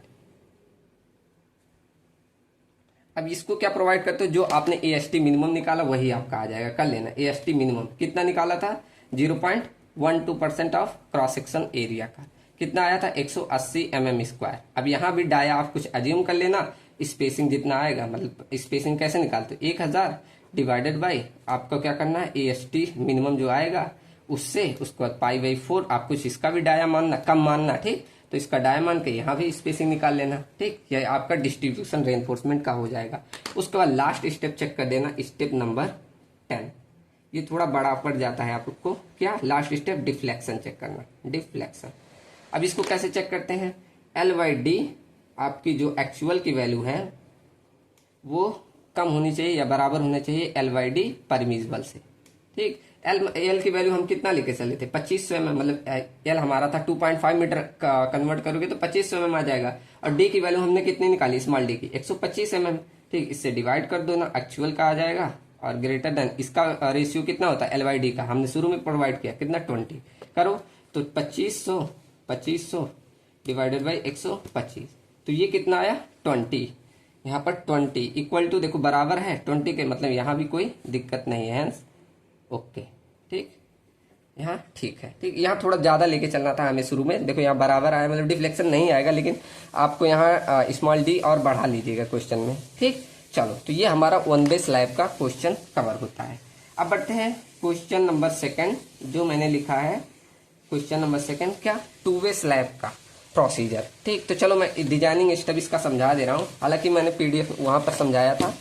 चलो डायरेक्ट मैं वही करा दूँ कॉन्टिन्यूअस स्लैब का। ठीक ठीक, तो चलो टू वे स्लैब वाला आप लोग का जो वही बताया वही वैसे ही सेम है, कुछ अलग नहीं रहेगा, वही कर लेना। ठीक, क्या लिखने जाओ, भी टाइम काफी लग रहा है। ठीक, चलो तो मैं कर ले रहा हूँ अब डिजाइनिंग अ continuous two way slab, continuous slab का मैं क्वेश्चन करा दे रहा हूँ। ठीक, चलो तो क्वेश्चन नंबर सेकंड हमारा क्या है, कॉन्टिन्यूअस स्लैब। अब देखो डाटा क्या दिया है, लिखते जाओ। Design a continuous two way slab having a figure. अब इसमें देखो एक फिगर दिया था, मुझे ध्यान है, यहाँ मैं बना दे रहा हूँ। एक फिगर है ऐसा ऐसा इसमें फिगर दिया है, जिसमें ये वाली लेंथ आपको 4 मीटर दी थी और ये वाली लेंथ आपको 5 मीटर। ठीक, मतलब LX की वैल्यू 4 मीटर और LY की वैल्यू 5 मीटर दी थी। ठीक, उसके बाद लिखा है it is subjected impose load, मतलब आप इम्पोज लोड मतलब वही लाइव लोड की वैल्यू आपको कितना दिया है, 3 किलो न्यूटन पर मीटर स्क्वायर, इतना लाइव लोड दिया है। उसके बाद सरफेस फिनिश लोड भी दे दिया, मतलब 4 फिनिश लोड का वैल्यू दे दिया इसने, कितना 1 किलो न्यूटन पर मीटर स्क्वायर, इतना दे दिया। उसके बाद बोला है कंसीडर M25 ग्रेड का कंक्रीट कंसीडर करो, M25 ग्रेड का कंक्रीट और Fe 415 का स्टील ले लो। ठीक, उसके बाद assume the supporting beam are 230 और इतना, मतलब यहाँ पर जो इसके बीम्स हैं, यहाँ पर जब इसके बीम बनाओगे, ये ऐसे कंटिन्यूअस है ना, पूरा ऐसे कंटिन्यूअस ये है। ठीक, ऐसे कंटिन्यूअस मान लो ये है, ऐसे है। ठीक, तो यहाँ पर ये जो सपोर्ट ऐसे लगे हुए हैं कंटिन्यूअस पे, तो इसका जो विड्थ दिया है वो 230 mm दिया है और 203 mm, और इसका जो विड्थ दिया है वो कितना 500 mm इसका विड्थ दिया है, मतलब बीम का ये। ठीक, अभी ये भी काम आएगा। ठीक, चलो तो सॉल्व करते हैं। हमारा ऐसे कंटिन्यूअस है, अब कंटिन्यूअस में थोड़ा ट्विस्ट है, अभी देखते जाइएगा क्या है। तो इसमें पहला स्टेप आपका वही है कि आपको चेक करो कि ये आपका टू वे स्लैब है कि नहीं। ठीक, तो चेक स्टेप नंबर फर्स्ट, क्या, check the type of slab, check type of slab. कैसे करते हो, फॉर्मूला मालूम है, LY/LX का रेशियो लेते हैं। तो LY की वैल्यू कितना है 5 मीटर और LX की वैल्यू 4, तो डिवाइड करोगे तो कितना आ जाएगा 1.25। ये क्या है, लेस देन है 2 से। ठीक, तो लेस देन 2 मतलब ये आपका टू वे स्लैब है। ठीक, चलो किसी को दिक्कत नहीं, तो यहां से लिख दो ये टू वे स्लैब है, टू वे स्लैब है। ठीक, चलो उसके बाद अगला स्टेप आपका निकालना होता है step number second, trial depth. ठीक, अब ट्रायल डेप्थ, अब इसमें देखो जब मैंने वहां टू वे स्लैब की थ्योरी पढ़ाई तो वहां बोला था अगर आपका लेंथ है जो स्पैन की वैल्यू है वो 3 मीटर से ज्यादा, 3.5 मीटर से ज्यादा आ जाए, तो वहां L/D का रेशियो कितना लेके चलना है 25, वहां मैंने लिखवाया है, ध्यान देने ना। ठीक, मैंने बोला भी था। तो यहाँ पर L/D रेशियो हमारा देखो 4 मीटर है, मतलब 3.5 से ज्यादा है, तो हम ए वैल्यू का मान कितना ले लेंगे 25। अब L की वैल्यू रख दो, कितना 4 है तो 4000 हो जाएगा, डिवाइड कर दो 25 से, यहाँ हमें डेप्थ की वैल्यू मिल जाएगी। डेप्थ कितना आ गया, देखो डेप्थ आपका आ गया 4000 डिवाइडेड बाई 25, ये करोगे तो 160 mm आ गया। ठीक, यहाँ आपकी बात कुछ ज्यादा ले लेते हैं, कितना कुछ थोड़ा सा आप अपने से बढ़ाकर थोड़ा सा ले लीजिएगा। ठीक, मैं चलो 200 mm ले रहा हूँ। ठीक, अपने हिसाब से आप कुछ भी चाहे इतना ही लेके चलेंगे तब भी सेफ ही रहेगा, लेकिन अभी ऐसे देखो वहां की तरह बराबर आने लगेगा, तो कुछ बढ़ाकर ऐसे ले सकते हैं। ठीक, इसमें कोई दिक्कत नहीं है, आप डिजाइनिंग में ये सब चीजें कर सकते हैं खुद। ठीक, तो डेप्थ को हम इतना लेके चल रहे हैं। अब यहाँ कैपिटल D निकाल लो, कैपिटल D में क्या है स्मॉल d प्लस D0। अब हमें कवर दिया नहीं है तो D0 एज्यूम कर लो, D0 की वैल्यू हम एज्यूम कर ले रहे हैं, चलो 20 mm। ठीक, इतना एज्यूम कर ले रहे हैं, ये हम एज्यूम कर ले रहे हैं। तो यहाँ से हमारा 200 प्लस 20 इक्वल टू कितना आ जाएगा 220 mm, क्या कैपिटल D का मान। ठीक, चलो तो अब अगला स्टेप कर लो, स्टेप नंबर हमारा थर्ड आ जाएगा। चलो लोड कैलकुलेट कर ले रहे हैं, लोड कैलकुलेशन। अब इसमें क्या देखते हैं, लाइव लोड, डेड लोड और 4 finish load, live load, dead load और 4 फिनिश लोड। तो लाइव लोड की वैल्यू आपको दी थी, कितना दिया है 3 किलो न्यूटन पर मीटर स्क्वायर। ठीक, और डेड लोड आप निकाल लेंगे क्या 1 इंटू करके, फिर 1 इंटू आपका डेप्थ कितना आया था, डेप्थ हम लेके चले हैं 0.0220 इंटू आपको आरसीसी का यूनिट वेट से मल्टीप्लाई कर दो, फोर्स के लिए ये आपका फ्लोर फिनिश का दिया था। ठीक, चलो तो मल्टीप्लाई करो, यहाँ पर 1 इंटू 0.220 ओहो 0.220 इंटू में 25, ये आपका आ गया 5.5 किलो न्यूटन पर मीटर स्क्वायर। उसके बाद फ्लोर फिनिश इतना, तो टोटल लोड निकाल लो। टोटल लोड की वैल्यू क्या कर दो, 3 प्लस 5.5 प्लस में 1, ये आपका आ गया कितना, 9.5 किलो न्यूटन पर मीटर स्क्वायर। ये टोटल लोड आ गया। आप फैक्टर कर दो इसको, तो डब्ल्यू इक्वल टू क्या कर दो, 9.5 इंटू 1.5 से मल्टीप्लाई कर दो, ये आपका आ गया 14.25 फैक्टर लोड। ठीक, उसके बाद आपका अगला स्टेप होता है इफेक्टिव लेंथ निकालना। यहाँ तक तो अभी दिक्कत किसी को नहीं आ गई। स्टेप नंबर 4 आपको इफेक्टिव लेंथ एल इफेक्टिव निकालना। इसे कैसे निकाल सकते हो, यहाँ पर देखो सिंपली सपोर्टेड बीम की तरह ही है। देखो कैसे है, सिंपली सपोर्टेड बीम की तरह है ना, तो इसका आपको इफेक्टिव लेंथ मेरे ख्याल से दिया था क्या, नहीं एल इफेक्टिव दिया नहीं है। अब इसमें देखो एल इफेक्टिव हमें दोनों डायरेक्शन में निकालना पड़ता है, एक्स डायरेक्शन और वाई डायरेक्शन दोनों में। ठीक, तो एक बार हम देखो एल इफेक्टिव, यहाँ फिगर में देखो, एक बार हम एल इफेक्टिव एक्स डायरेक्शन में निकालेंगे, एक बार वाई डायरेक्शन में। ठीक, इसीलिए तो ये 2 वे स्लैब है, तो एल इफेक्टिव ऐसे आप सेम उसमें भी करेंगे जब आप 2 वे स्लैब का करेंगे। तो एल इफेक्टिव इन एक्स डायरेक्शन, इसमें क्या करोगे, एल नॉट प्लस में वही डी प्लस में इसमें B1/2 प्लस में आपका एल नॉट प्लस B2/2। अब यहाँ एल नॉट के दर पे वही एक्स वाली ये वाली वैल्यू रखना 4 मीटर। ठीक, मतलब यहाँ पर 4 मीटर प्लस डेप्थ आपका कितना आया, 0.22 मीटर इतना आया। ऐसे सेम इसमें B1 की वैल्यू दी थी आपको 0.230 divided by 2 plus L not की वैल्यू 4 प्लस 0.230 डिवाइडेड बाई 2। जोड़ दो सबको, तो यहाँ पर जोड़ोगे ये आ जाएगा 4.220 और ये आ जाएगा 4.230। तो इन दोनों में से जो मिनिमम वैल्यू होती है वही हम एल इफेक्टिव ले लेते हैं। तो मिनिमम कौन सा है, ये 220 वाला। ठीक, तो यहाँ पर एल इफेक्टिव केवल यहाँ पर 200 वाला दोगे, कैपिटल डी नहीं लोगे। ठीक, ये ध्यान रखना। तो 4.2 आ जाएगा, तो 4.20 ये आपका क्या आ गया, एल इफेक्टिव। किस डायरेक्शन में, एक्स डायरेक्शन में। ठीक, ये ध्यान रखना। अब उसके बाद अगला होता है आपका l effective in Y direction. अब इसे कैसे निकालते हो, बस यहाँ एल नॉट के स्थान पे क्या रख दो, 5 रख देना। ये मतलब ये वाली वैल्यू ले लोगे, एल नॉट के दर पे ये 5 का मान लोगे। ठीक, चलो तो रख दो, यहाँ पर डायरेक्ट रख दो 5 प्लस आपको 0.200 और ऐसे सेम इसमें 0.230 डिवाइडेड बाई 2 प्लस में 5 प्लस में आपको क्या कर देना है 0.230 डिवाइडेड बाई 2 रखोगे, ये 5.2 आएगा, ये 5.23 आएगा। तो यहाँ पर जो मिनिमम होता है वो हम लेते हैं। तो l effective in Y direction में आपका क्या आ गया, 5.2 मीटर। ठीक, समझ में आया ना कैसे एक्स और वाई डायरेक्शन निकालते हैं। अब हम निकालते हैं मोमेंट कोफिशिएंट, जिसे हम अल्फा एक्स और अल्फा वाई, वहां मैंने बताया था। अब यहाँ निकालना सीखो। स्टेप नंबर 5 क्या, मोमेंट कोफिशिएंट बोल दो, इसे बोल देंगे मोमेंट कोफिशिएंट। ठीक, अब ध्यान से सुनिएगा। ये आपका जो बीम है, कंटिन्यूअस ऐसे बीम है ना, ऐसे जब कंटिन्यूअस बीम है, ये ऐसे कुछ है। ठीक, इस पे जब लोड लगेगा तो कुछ ऐसे बेंड करता है। यहाँ पर निगेटिव बेंडिंग मोमेंट आता है और यहाँ पर पॉजिटिव बेंडिंग मोमेंट आता है। तो इसके कारण यहाँ जो अल्फा एक्स आता है वो पॉजिटिव अल्फा एक्स निकालना पड़ता है, और यहाँ मिड पे आपका कौन सा आता है, पॉजिटिव, और यहाँ ऊपर आपका निगेटिव आता है। ठीक, तो ये अभी बहुत डिटेल टॉपिक हो जाएगा, बताऊंगा, 10 मिनट एक्स्ट्रा चला जाएगा। बस इतना जान लो, जब ये आपके लोड लगता है तो ऊपर आपका निगेटिव बेंडिंग मोमेंट आता है और नीचे की तरफ मिड में आपका पॉजिटिव आता है। तो इन सब के लिए अलग अल्फा एक्स पॉजिटिव और अल्फा एक्स निगेटिव निकालना पड़ता है। अब इसके लिए आपको IS कोड यूज करना पड़ता है। देखो यहाँ पर आपके ऐसे बहुत सारे एज बनते हैं। अब यहाँ 2 ही हमारा है ना, ऐसे बहुत सारे, जैसे 1 वे शॉर्ट, 2 वे, ऐसे 3 लेग हो जाए, 4 लेग, तो इन सब के लिए है। लेकिन हमारा एक ही पहला केस बन रहा है, बस इंटीरियर पैनल हम बीच का लेकर स्टडी कर रहे हैं। तो इसमें निगेटिव मोमेंट अल्फा एक्स निकाल लो, पॉजिटिव मोमेंट इतना ही देगा, इतना टफ कभी नहीं देगा।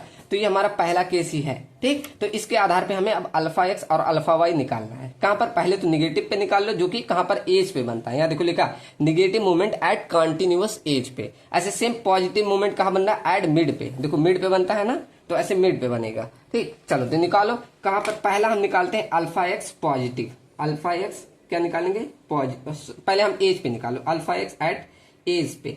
एज पे हमारा क्या बनता है, निगेटिव बनता है। ठीक, अब इसे कैसे निकाला जाता है, उसके लिए आपको पहले LY/LX का रेशियो निकालना होता है। ठीक, पहला काम क्या करना है, LY/LX का रेशियो निकाल लो। तो LY मतलब यहाँ पर इफेक्टिव वाले लेना है, L इफेक्टिव और L इफेक्टिव, यहाँ पर इफेक्टिव लिख देना। ठीक, चलो फिर से लेंगे, मतलब L इफेक्टिव Y डायरेक्शन में और L इफेक्टिव एक्स डायरेक्शन में। इन दोनों को ऐसे डिवाइड करना है। ठीक, चलो कर दो। तो एल वाई इफेक्टिव का मान इधर कितना है 5.2 और इधर कितना आया था 4.2।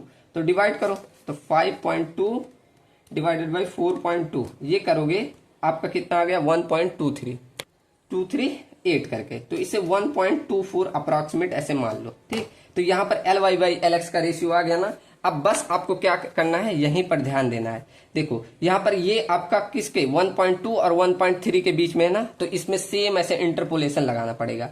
ऐसे देखो यहाँ पर आपको कहाँ पर है 1.2 और 1.3 के बीच में कौन सा है, ये आपका वैल्यू कौन 1.24 पे। इस पे क्या निकालना है हमें, अल्फा एक्स की वैल्यू। अब देखो 1.2 पे कौन सा मान दिया है, 1.2 पे हम निगेटिव वाला निकाल रहे हैं, कौन सा दिया है 0.043 दिया है। ऐसे 1.3 पे कौन सा दिया है 0.047 दिया है। अब इस पे हमें ज्ञात करना है। ठीक, तो बस अब इंटरपोलेशन लगा दो। कैसे, हम क्या करते हैं, जब हमें निकालना है तो उसके ऊपर वाला प्लस कर दो 0.043 प्लस में ब्रैकेट में इन दोनों का डिफरेंस 0.047 माइनस का 0.043 डिवाइडेड बाय इन दोनों का डिफरेंस 1.3 माइनस 1.2, फिर इन दोनों का डिफरेंस से मल्टीप्लाई कर देते हैं क्या 1.24 माइनस 1.2।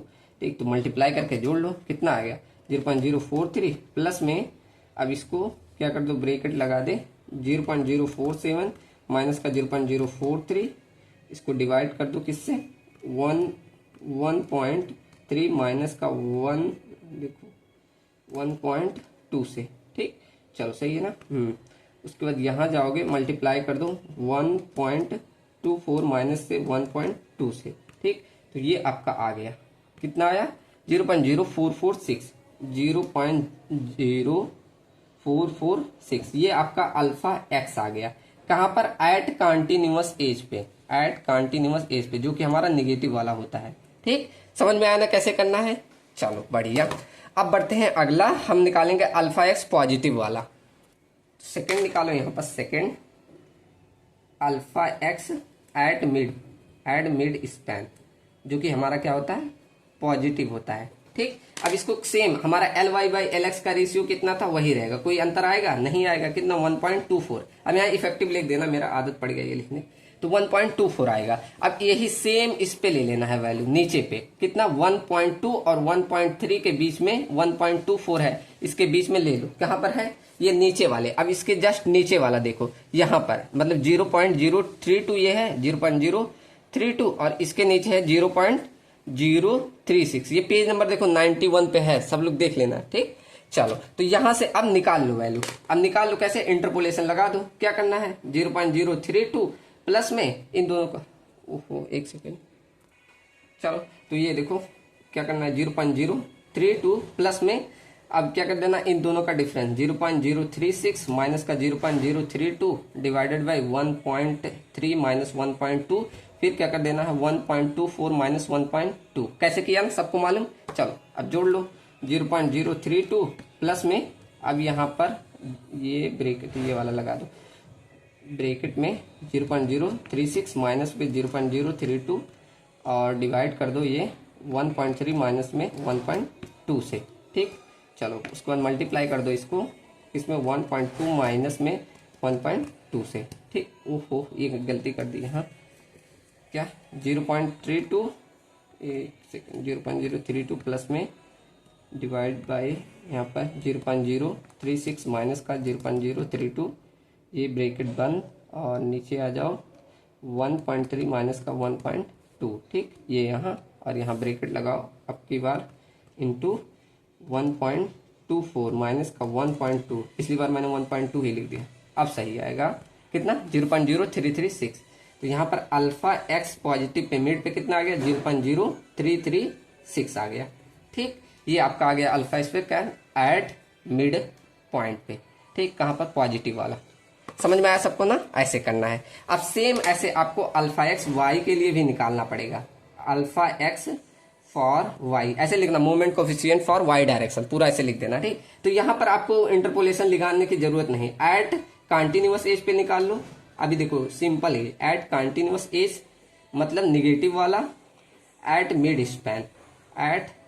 स्पैन मतलब पॉजिटिव वाला, तो इनमें कोई दिक्कत नहीं। क्या देखो आईएस कोड में क्या बोला है आपको दिखेगा, लॉन्ग कोफिशिएंट मतलब अल्फा वाई की वैल्यू फॉर ऑल वैल्यूज, यहाँ पर दोनों वैल्यू यहाँ पर कोई यही direct they the L Y और एल एक्स का, मतलब यहाँ पर निगेटिव के लिए आपको कितना लेके चलना है 0.032, ऐसे पॉजिटिव के लिए आपको क्या 0.024 ये लेके चल जाना है। ठीक, इसमें कोई दिक्कत नहीं है।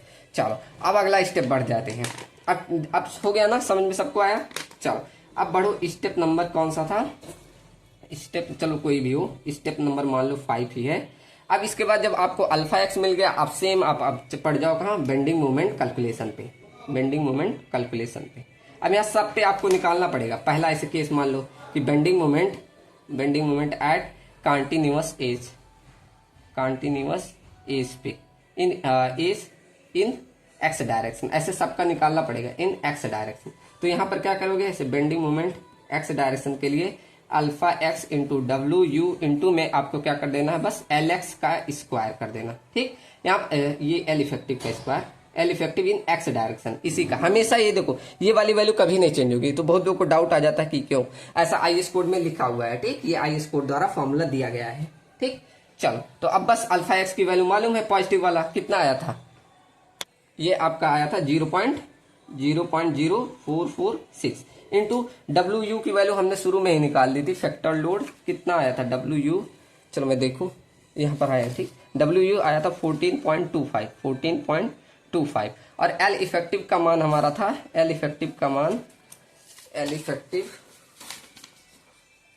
इफेक्टिव आपका एक्स डायरेक्शन में कितना था, ये 4.2 था। ठीक, कितना 4.2, तो 4.2 का स्क्वायर कर दो, निकल गया। ठीक, बस अब कर दो कितना 0.0446 इंटू 14.25 इंटू में 4.2 का स्क्वायर, ये आपका आ गया 11.21 किलो न्यूटन पर मीटर। ये आपका आ गया बेंडिंग मोमेंट इन एक्स डायरेक्शन।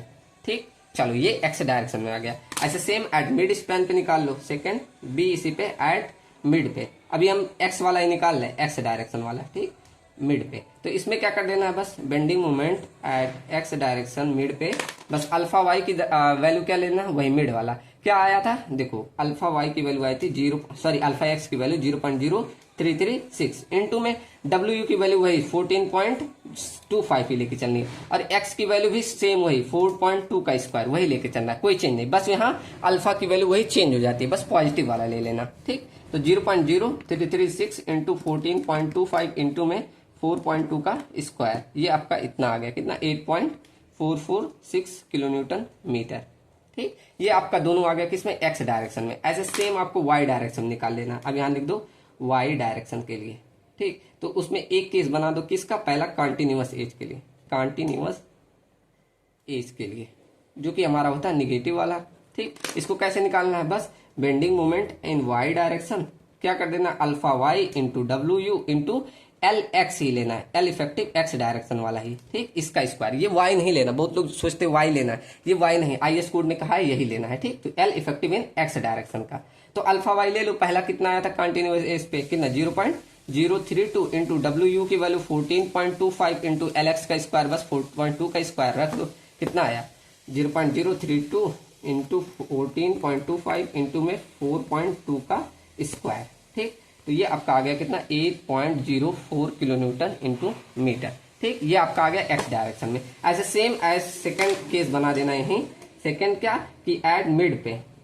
ठीक, मिड मतलब पॉजिटिव वाला, बस डायरेक्ट वैल्यू रख दो, किसी को दिक्कत, डायरेक्ट अल्फा वाई सेकंड का कितना आता है 0.024 इंटू 14.25 इंटू में 4.2 का स्क्वायर। ठीक, कैसे हुआ ना, यहाँ बस अल्फा वाई की वैल्यू वो पॉजिटिव वाली लेनी और बाकी वैल्यू सेम। ठीक, कोई चेंज नहीं।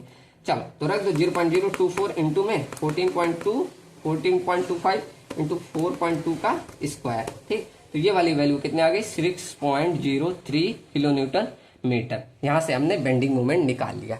अब आपको एरिया ऑफ स्टील सबके लिए निकालना होता है, लेकिन आपका इतना टाइम नहीं रहता। पहले आपका बड़ा क्वेश्चन 10 नंबर का आता है तब करना पड़ता है, लेकिन अब आप एक का बस बेंडिंग मोमेंट निकाल के डेप्थ निकाल लो और उसी से एरिया ऑफ स्टील निकाल लेना। ठीक, कहने का मतलब यहाँ पर अगला स्टेप जो भी है आपका स्टेप नंबर मान लो स्टेप नंबर 6 था। ठीक, ये आपको जो भी करना है, क्या आपको अगला स्टेप क्या करना है, check for trial depth, check for trial depth. अब इसे कैसे चेक करते थे, यहाँ पर डी बराबर हम क्या करते हैं under root M you upon क्या करते थे क्यू इंटू बी रखते थे। अब यहाँ एम यू की वैल्यू आपको कोई भी एक पहला ही उठा के रख दो।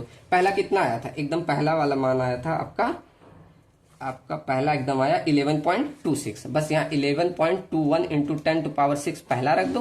और क्यू की वैल्यू 415 थी तो मतलब 0.138 इंटू एफ सी के मतलब 20 इंटू बी की वैल्यू आपको 1000। बस पहले के लिए चेक कर दो। तो यहाँ डी रिक्वायर्ड की वैल्यू कितनी आ रही है, देखो डी रिक्वायर्ड की वैल्यू अंडर रूट में 1121 इंटू 10 टू पावर 6 डिवाइड कर दो 0.138 इंटू में 20 इंटू में 1000 से। तो ये आपका आ गया कितना रिक्वायर्ड 63.73 इतना रिक्वायर्ड था। और हम प्रोवाइड कितना किए हैं, प्रोवाइड हम कितना किए देख लो, प्रोवाइड हम किए हैं 200 mm मतलब हमारा ओके है।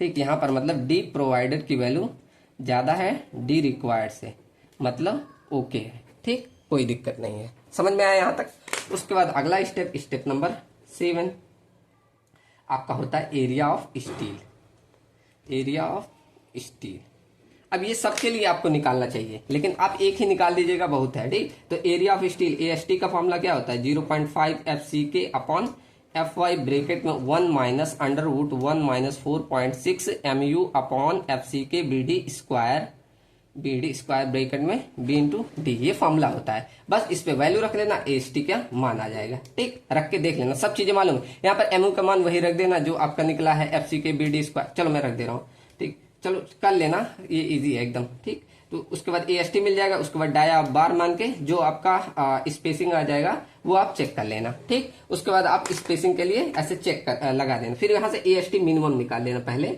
AST मिनिमम, ये समझ में आया ना। यहाँ से एरिया ऑफ स्टील निकाल के स्पेसिंग निकाल लोगे। स्पेसिंग कैसे 1000 डिवाइडेड बाई AST इंटू में π/4 इंटू डाया का स्क्वायर, स्पेसिंग का ऐसे निकाल लोगे। ठीक, उसके बाद यहाँ से हम AST मिनिमम निकालेंगे। AST मिनिमम क्या 0.12% ऑफ क्रॉस सेक्शन एरिया, मतलब B इंटू डी करके, यहाँ कैपिटल B लगाओ, मतलब 0.12 डिवाइडेड बाई 100 इंटू बी की वैल्यू 1000 और डी की वैल्यू हमारी 220 थी। ये जो से 0 काट दोगे कितना आ जाएगा, देखो 220 इंटू में आपका 0.12 इंटू में 10, आपका मिनिमम आ जाएगा 264 mm स्क्वायर, ये मिनिमम एरिया ऑफ रेनफोर्समेंट आ जाएगा। ठीक, तो यहाँ तक आप लोग कर लेंगे। ठीक, ये यहाँ कोई चेंजेस नहीं है। आप सोच रहे होंगे सब मतलब MU की वैल्यू, हाँ ऐसे सबका रखा करना चाहिए, लेकिन एक ही कर देना बहुत है क्योंकि कितना बड़ा क्वेश्चन हो जाएगा ये। ठीक, उसके बाद डाल दो स्टेप नंबर 8 आपका निकाल देना डिफ्लेक्शन के लिए चेक फॉर डिफ्लेक्शन, पूरा लिख देना चेक फॉर डिफ्लेक्शन। यहाँ बस ऐसे डिफ्लेक्शन लिख दे रहा हूँ। ठीक, उसके लिए चेक लगा देना। इससे पहले आप स्पेसिंग के लिए चेक कर लो, यहाँ जो भी निकल के आएगा उसके बाद हम स्पेसिंग के लिए भी चेक लगाते हैं ना। स्पेसिंग के लिए तो इसका कैसे 3D बाई उसके बाद 300, इन दोनों में से जो मिनिमम रहता है वो लेके चलते हैं। तो डी की वैल्यू आपने कितना प्रोवाइड किया, डी हमने लेके चला है 200 mm, तो 200 mm से करोगे ये 600 mm आ जाएगा, ये 300 mm, मतलब यहाँ से आपकी स्पेसिंग की वैल्यू कितना 300 mm आ जाएगी। ठीक, उसके बाद लास्ट आप चेक लगा देना स्टेप नंबर 9 डिफ्लेक्शन के लिए। ठीक, डिफ्लेक्शन के लिए कर लोगे ना। डिफ्लेक्शन का कैसे L/D एक्चुअल का मान सेम जैसे प्रीवियस की हो, इस डज नॉट ग्रेटर देन किसका L/D परमिजिबल से। ठीक, तो L का मान वही 2500 कितना था 2.5 मीटर, या 1 का रख देना, सब 4 का रखोगे डिवाइड कर दोगे D से, अगर सही आया तो डिफ्लेक्शन ठीक है। उसके बाद लास्ट स्टेप कर देना स्टेप नंबर 10 क्या आपको डिटेलिंग। ठीक, चलो तो यहाँ पर कंटिन्यूअस का खत्म होता है न्यूमेरिकल। अब ये सब आपको स्टेप मालूम है तो बार बार नहीं करा रहा हूँ। ठीक, रिवीजन चल रहा है हमारा तो बार बार कराऊंगा, अभी कितना टाइम लग जाएगा इसीलिए। ठीक, चलो अब बढ़ते हैं लास्ट न्यूमेरिकल कैंटिलीवर पे। चलो ये लास्ट करते हैं कैंटिलीवर स्लैब पे, इस पे क्वेश्चन। उसके बाद आपका जो टॉपिक बच रहा है अभी मैं बता रहा हूँ क्या करना है। ठीक, क्वेश्चन नंबर, अब देखो स्टेप ही ध्यान लगा, क्वेश्चन नंबर 3 मान लो ये है कौन सा कैंटिलीवर स्लैब। अब हमें कैंटिलीवर स्लैब की डिजाइनिंग करनी है। पहले देखो क्या क्या डाटा दिया है, लिखा है design a cantilever slab for a overhang of 1.2 metre, मतलब आपको लेंथ जो दिया है वो 1.2 मीटर, यहाँ लेंथ की वैल्यू मतलब आपका जो ये बीम होता है ये ओवरहैंग पोर्शन, मतलब ये वाला लेंथ 1.2 मीटर दिया है।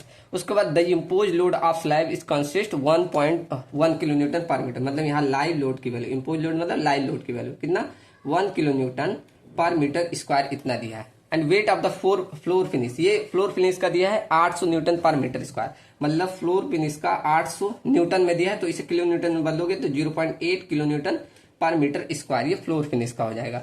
उसके बाद ग्रेड ऑफ कंक्रीट M20 लेना है और स्टील Fe 415 लेके चलना है और ऑल नेसेसरी जो भी है वो बनाइए और रिक्वायरमेंट ऑफ डिटेल पूरा डिटेलिंग करना है। ठीक, तो ये आपका डाटा दिया है। उसके बाद बोला है कैंटिलीवर स्लैब की डिजाइनिंग करो। सेम वही सब प्रोसीजर है, बस थोड़ा सा चेंज है। अभी देखो क्या चेंज है। देखो पहला स्टेप सेम, पहला स्टेप हम क्या करते हैं, पहले चेक करते हैं कि आपका स्टेप नंबर फर्स्ट चेक करते हैं कि आपका 1 वे स्लैब है या 2 वे। तो इसमें सॉरी इसमें चेक ही नहीं करना। क्यों? क्योंकि आपका 1 वे हो चाहे 2 वे है, इसमें आप देखे होंगे ए वैल्यू की वैल्यू कोई वेरी ही नहीं करती। लिखा था ना कि चाहे 1 वे हो चाहे 2 वे, वहां ए वैल्यू का मान सेम ही रहता है। तो स्टेप नंबर फर्स्ट इसमें हम निकालते हैं ट्रायल डेप्थ सीधे। क्या? Trial depth. इसको कैसे निकालते हैं? By L/D ratio is the not greater then A value. अब इसमें ए वैल्यू का मान हमेशा फिक्स रहता है। क्या? 7। आपको ध्यान होगा क्या? 7, यही 7 रख दो। ठीक, तो L का मान कितना दिया? 1.2 मीटर रख दो। इसको 1200 mm कर दे, 1200 कर दे, और ये D बराबर 7। तो यहाँ पर D का मान रख दो 1200 डिवाइडेड बाई 7। तो D की वैल्यू आ जाएगी कितना? 1200 डिवाइडेड बाई 7। ये आ गया आपका 171.42 mm, इतना आ गया। इसे अप्रोक्सीमेट मान लो 180 mm मान लो। ठीक, इतना मान ले रहे हैं। चलो अब यहां से कैपिटल डी निकाल लो। कैपिटल डी बराबर डी प्लस डी नॉट। अब कवर दिया नहीं है, कवर एज्यूम कर लो। तो डी नॉट हम एज्यूम कर ले रहे हैं 20 mm। ठीक, ये हम एज्यूम कर ले रहे हैं। आप ऐसे लिख दीजिए पूरा, मैं जल्दी जल्दी करा हूं तो इसीलिए नहीं लिख रहा हूं। तो यहाँ पर डी की value 180 mm plus D not आपका 20 mm। तो यहाँ पर हो गया कैपिटल डी आपका पूरा 200 mm। ठीक, यहाँ पर हमने डेप्थ निकाल लिया। उसके बाद अगला स्टेप होता है step number second. Step number second, effective length निकाल लो, L इफेक्टिव। अब इसके कैसे निकालते हो? हमने फॉर्मूला लिखा था ना, LC, और ये डेप्थ का हाफ कर देना है जो ये दिया हो। तो मतलब L इफेक्टिव बराबर क्या लिखाया था? LC plus D/2। तो LC की वैल्यू कितना है हमारा? 1.2 मीटर। और इफेक्टिव डेप्थ D की वैल्यू कितना आया? Small d 0.180 divided by 2। इसको मीटर में बदल दिया तो 0. हो गया। ठीक, कर लो कितना आया? 1.20 प्लस में 0.90। तो ये आपका आ गया L इफेक्टिव का मान कितना? 2.1 मीटर। ठीक, ये L इफेक्टिव का वैल्यू आ गई। ठीक, चलो उसके बाद अगला स्टेप आपका होता है step number 3 load calculation.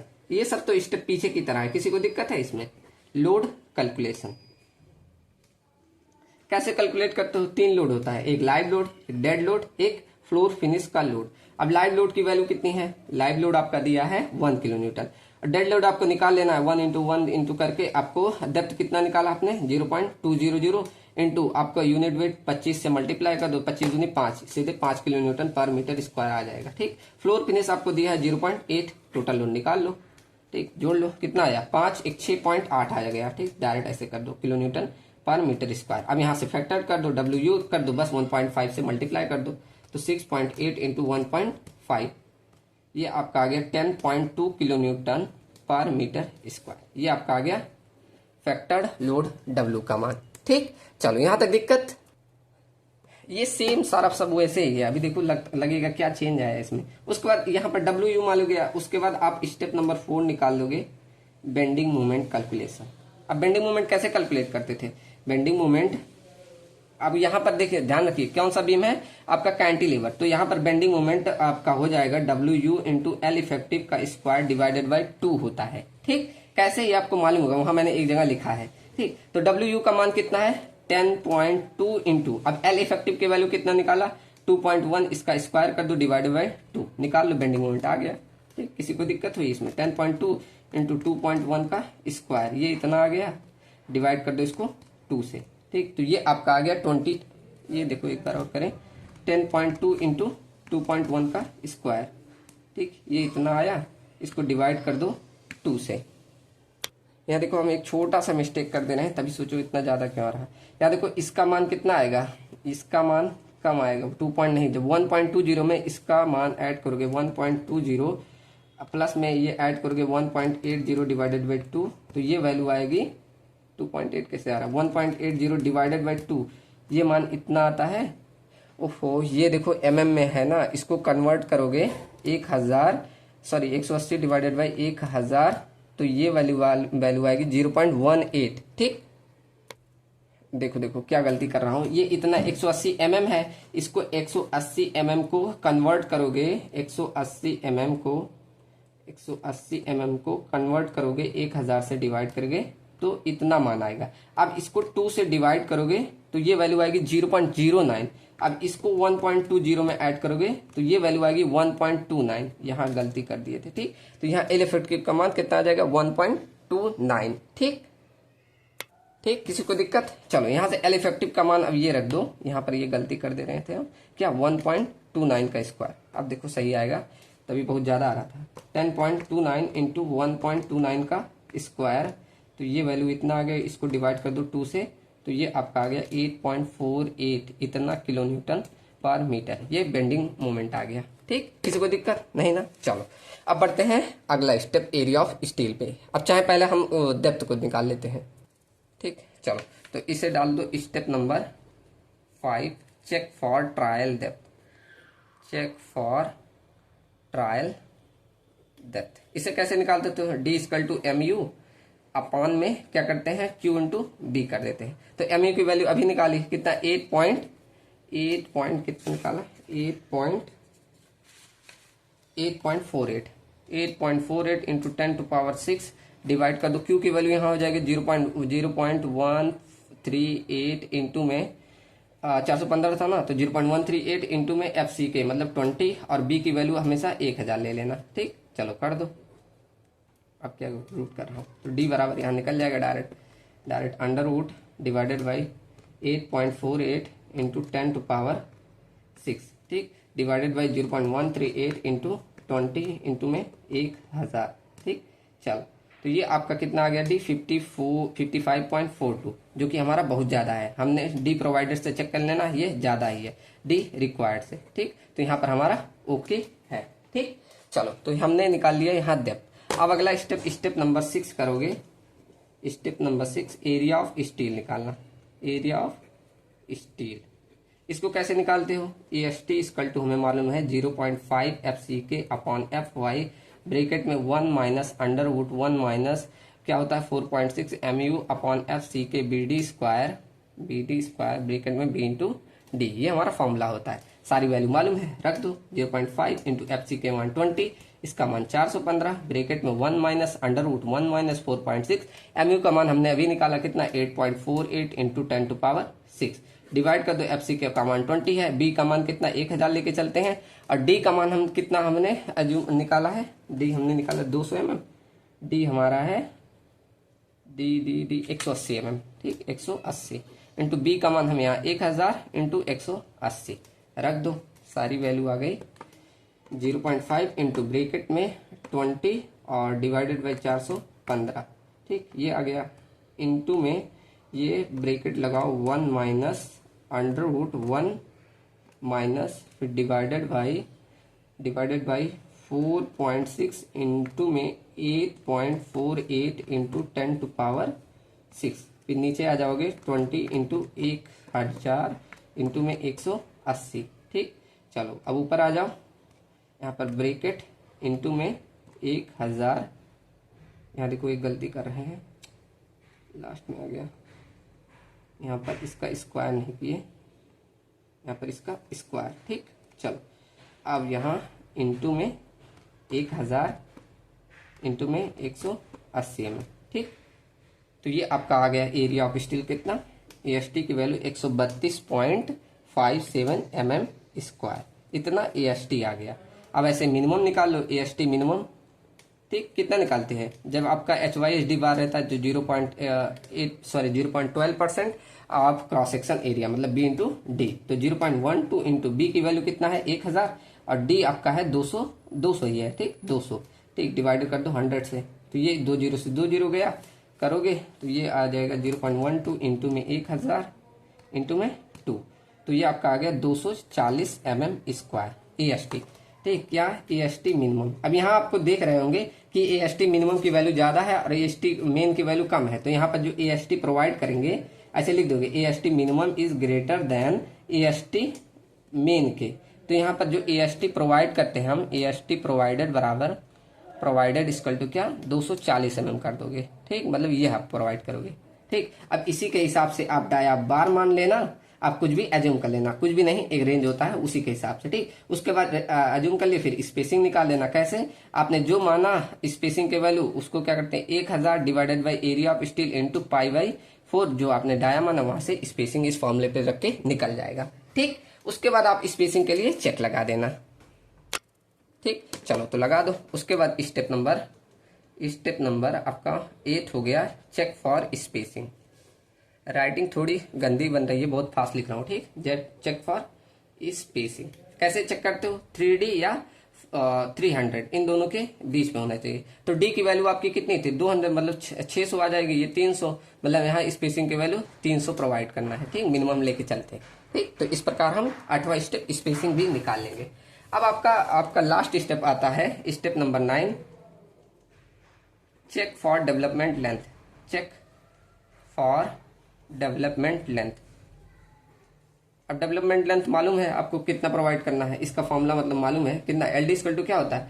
0.87 FY into 5/4 टॉ BD। अब टॉ BD की वैल्यू आपको वहां से ले लेना है IS कोड से। ठीक, तो यहाँ पर आपको टॉ BD की वैल्यू देखो HYSD बार है और टेंशन में प्रोवाइड करना है, तो क्या कर देना है 1.6 से मल्टीप्लाई कर देना। ठीक, तो 0.87 इंटू FY की वैल्यू 415, और डाया आप बार आपने जो एज्यूम किया, कितना एज्यूम किया? कुछ एज्यूम किया? नहीं एज्यूम किया, तो यहाँ पर चलो एज्यूम कर ले रहे हैं हम, माना 8 mm हमने एज्यूम कर लिया। आप एज्यूम कर लीजिएगा कुछ भी अपने हिसाब से। ठीक, उसका 4 इंटू 1.6, और ये आई की वैल्यू M20 के लिए अभी पीछे निकाल था 1.2 आया था। ठीक, तो यहाँ पर डेवलपमेंट लेंथ निकल जाएगा। ठीक, आप लोग निकाल लेंगे 0.87 इंटू 415 इंटू 8, ये आ गया। इसको डिवाइड कर दो किससे?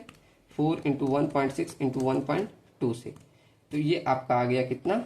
LD कितना? 376.093। आपको इतना डेवलपमेंट लेंथ प्रोवाइड करना है। अब स्टेप नंबर 10 बना देना।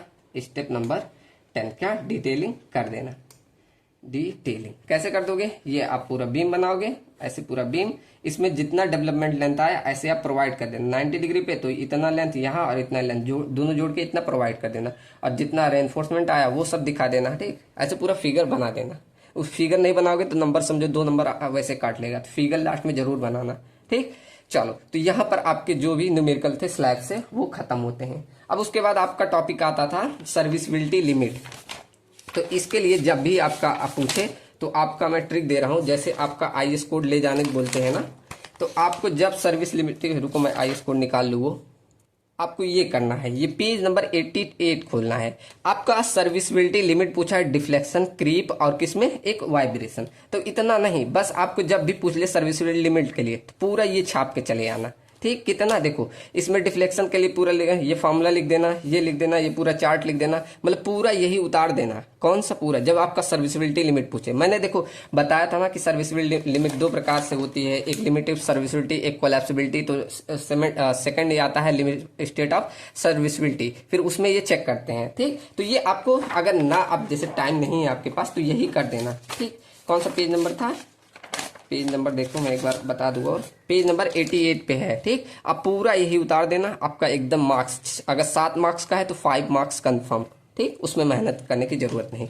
और आप बचा आपका लास्ट टॉपिक क्या? Staircase. तो स्टेयर केस आपका मैं वीडियो वो भेज दूंगा, पढ़ लेना, वो काफी बड़ी डिजाइनिंग है, तो अभी फिर से कराऊंगा, कम से कम आधा घंटा लगेगा, तो उसका वीडियो मैं वही अपलोड कर दूंगा जो लेक्चर में भेजा हूँ, उसको देख लेना। ठीक, फिर से वही डिजाइनिंग क्या बताऊँ, वहां मैंने लिख लिख कर पूरा समझाया है। ठीक, चलो तो आशा करता हूँ सबको समझ में आया होगा यूनिट 3। अब मिलते हैं हम अगली यूनिट 4 में। अभी सुबह तक आपको यूनिट 4 मिल जाएगी। ठीक, चलिए मिलते हैं नेक्स्ट वीडियो में। Thank you and thanks for watching.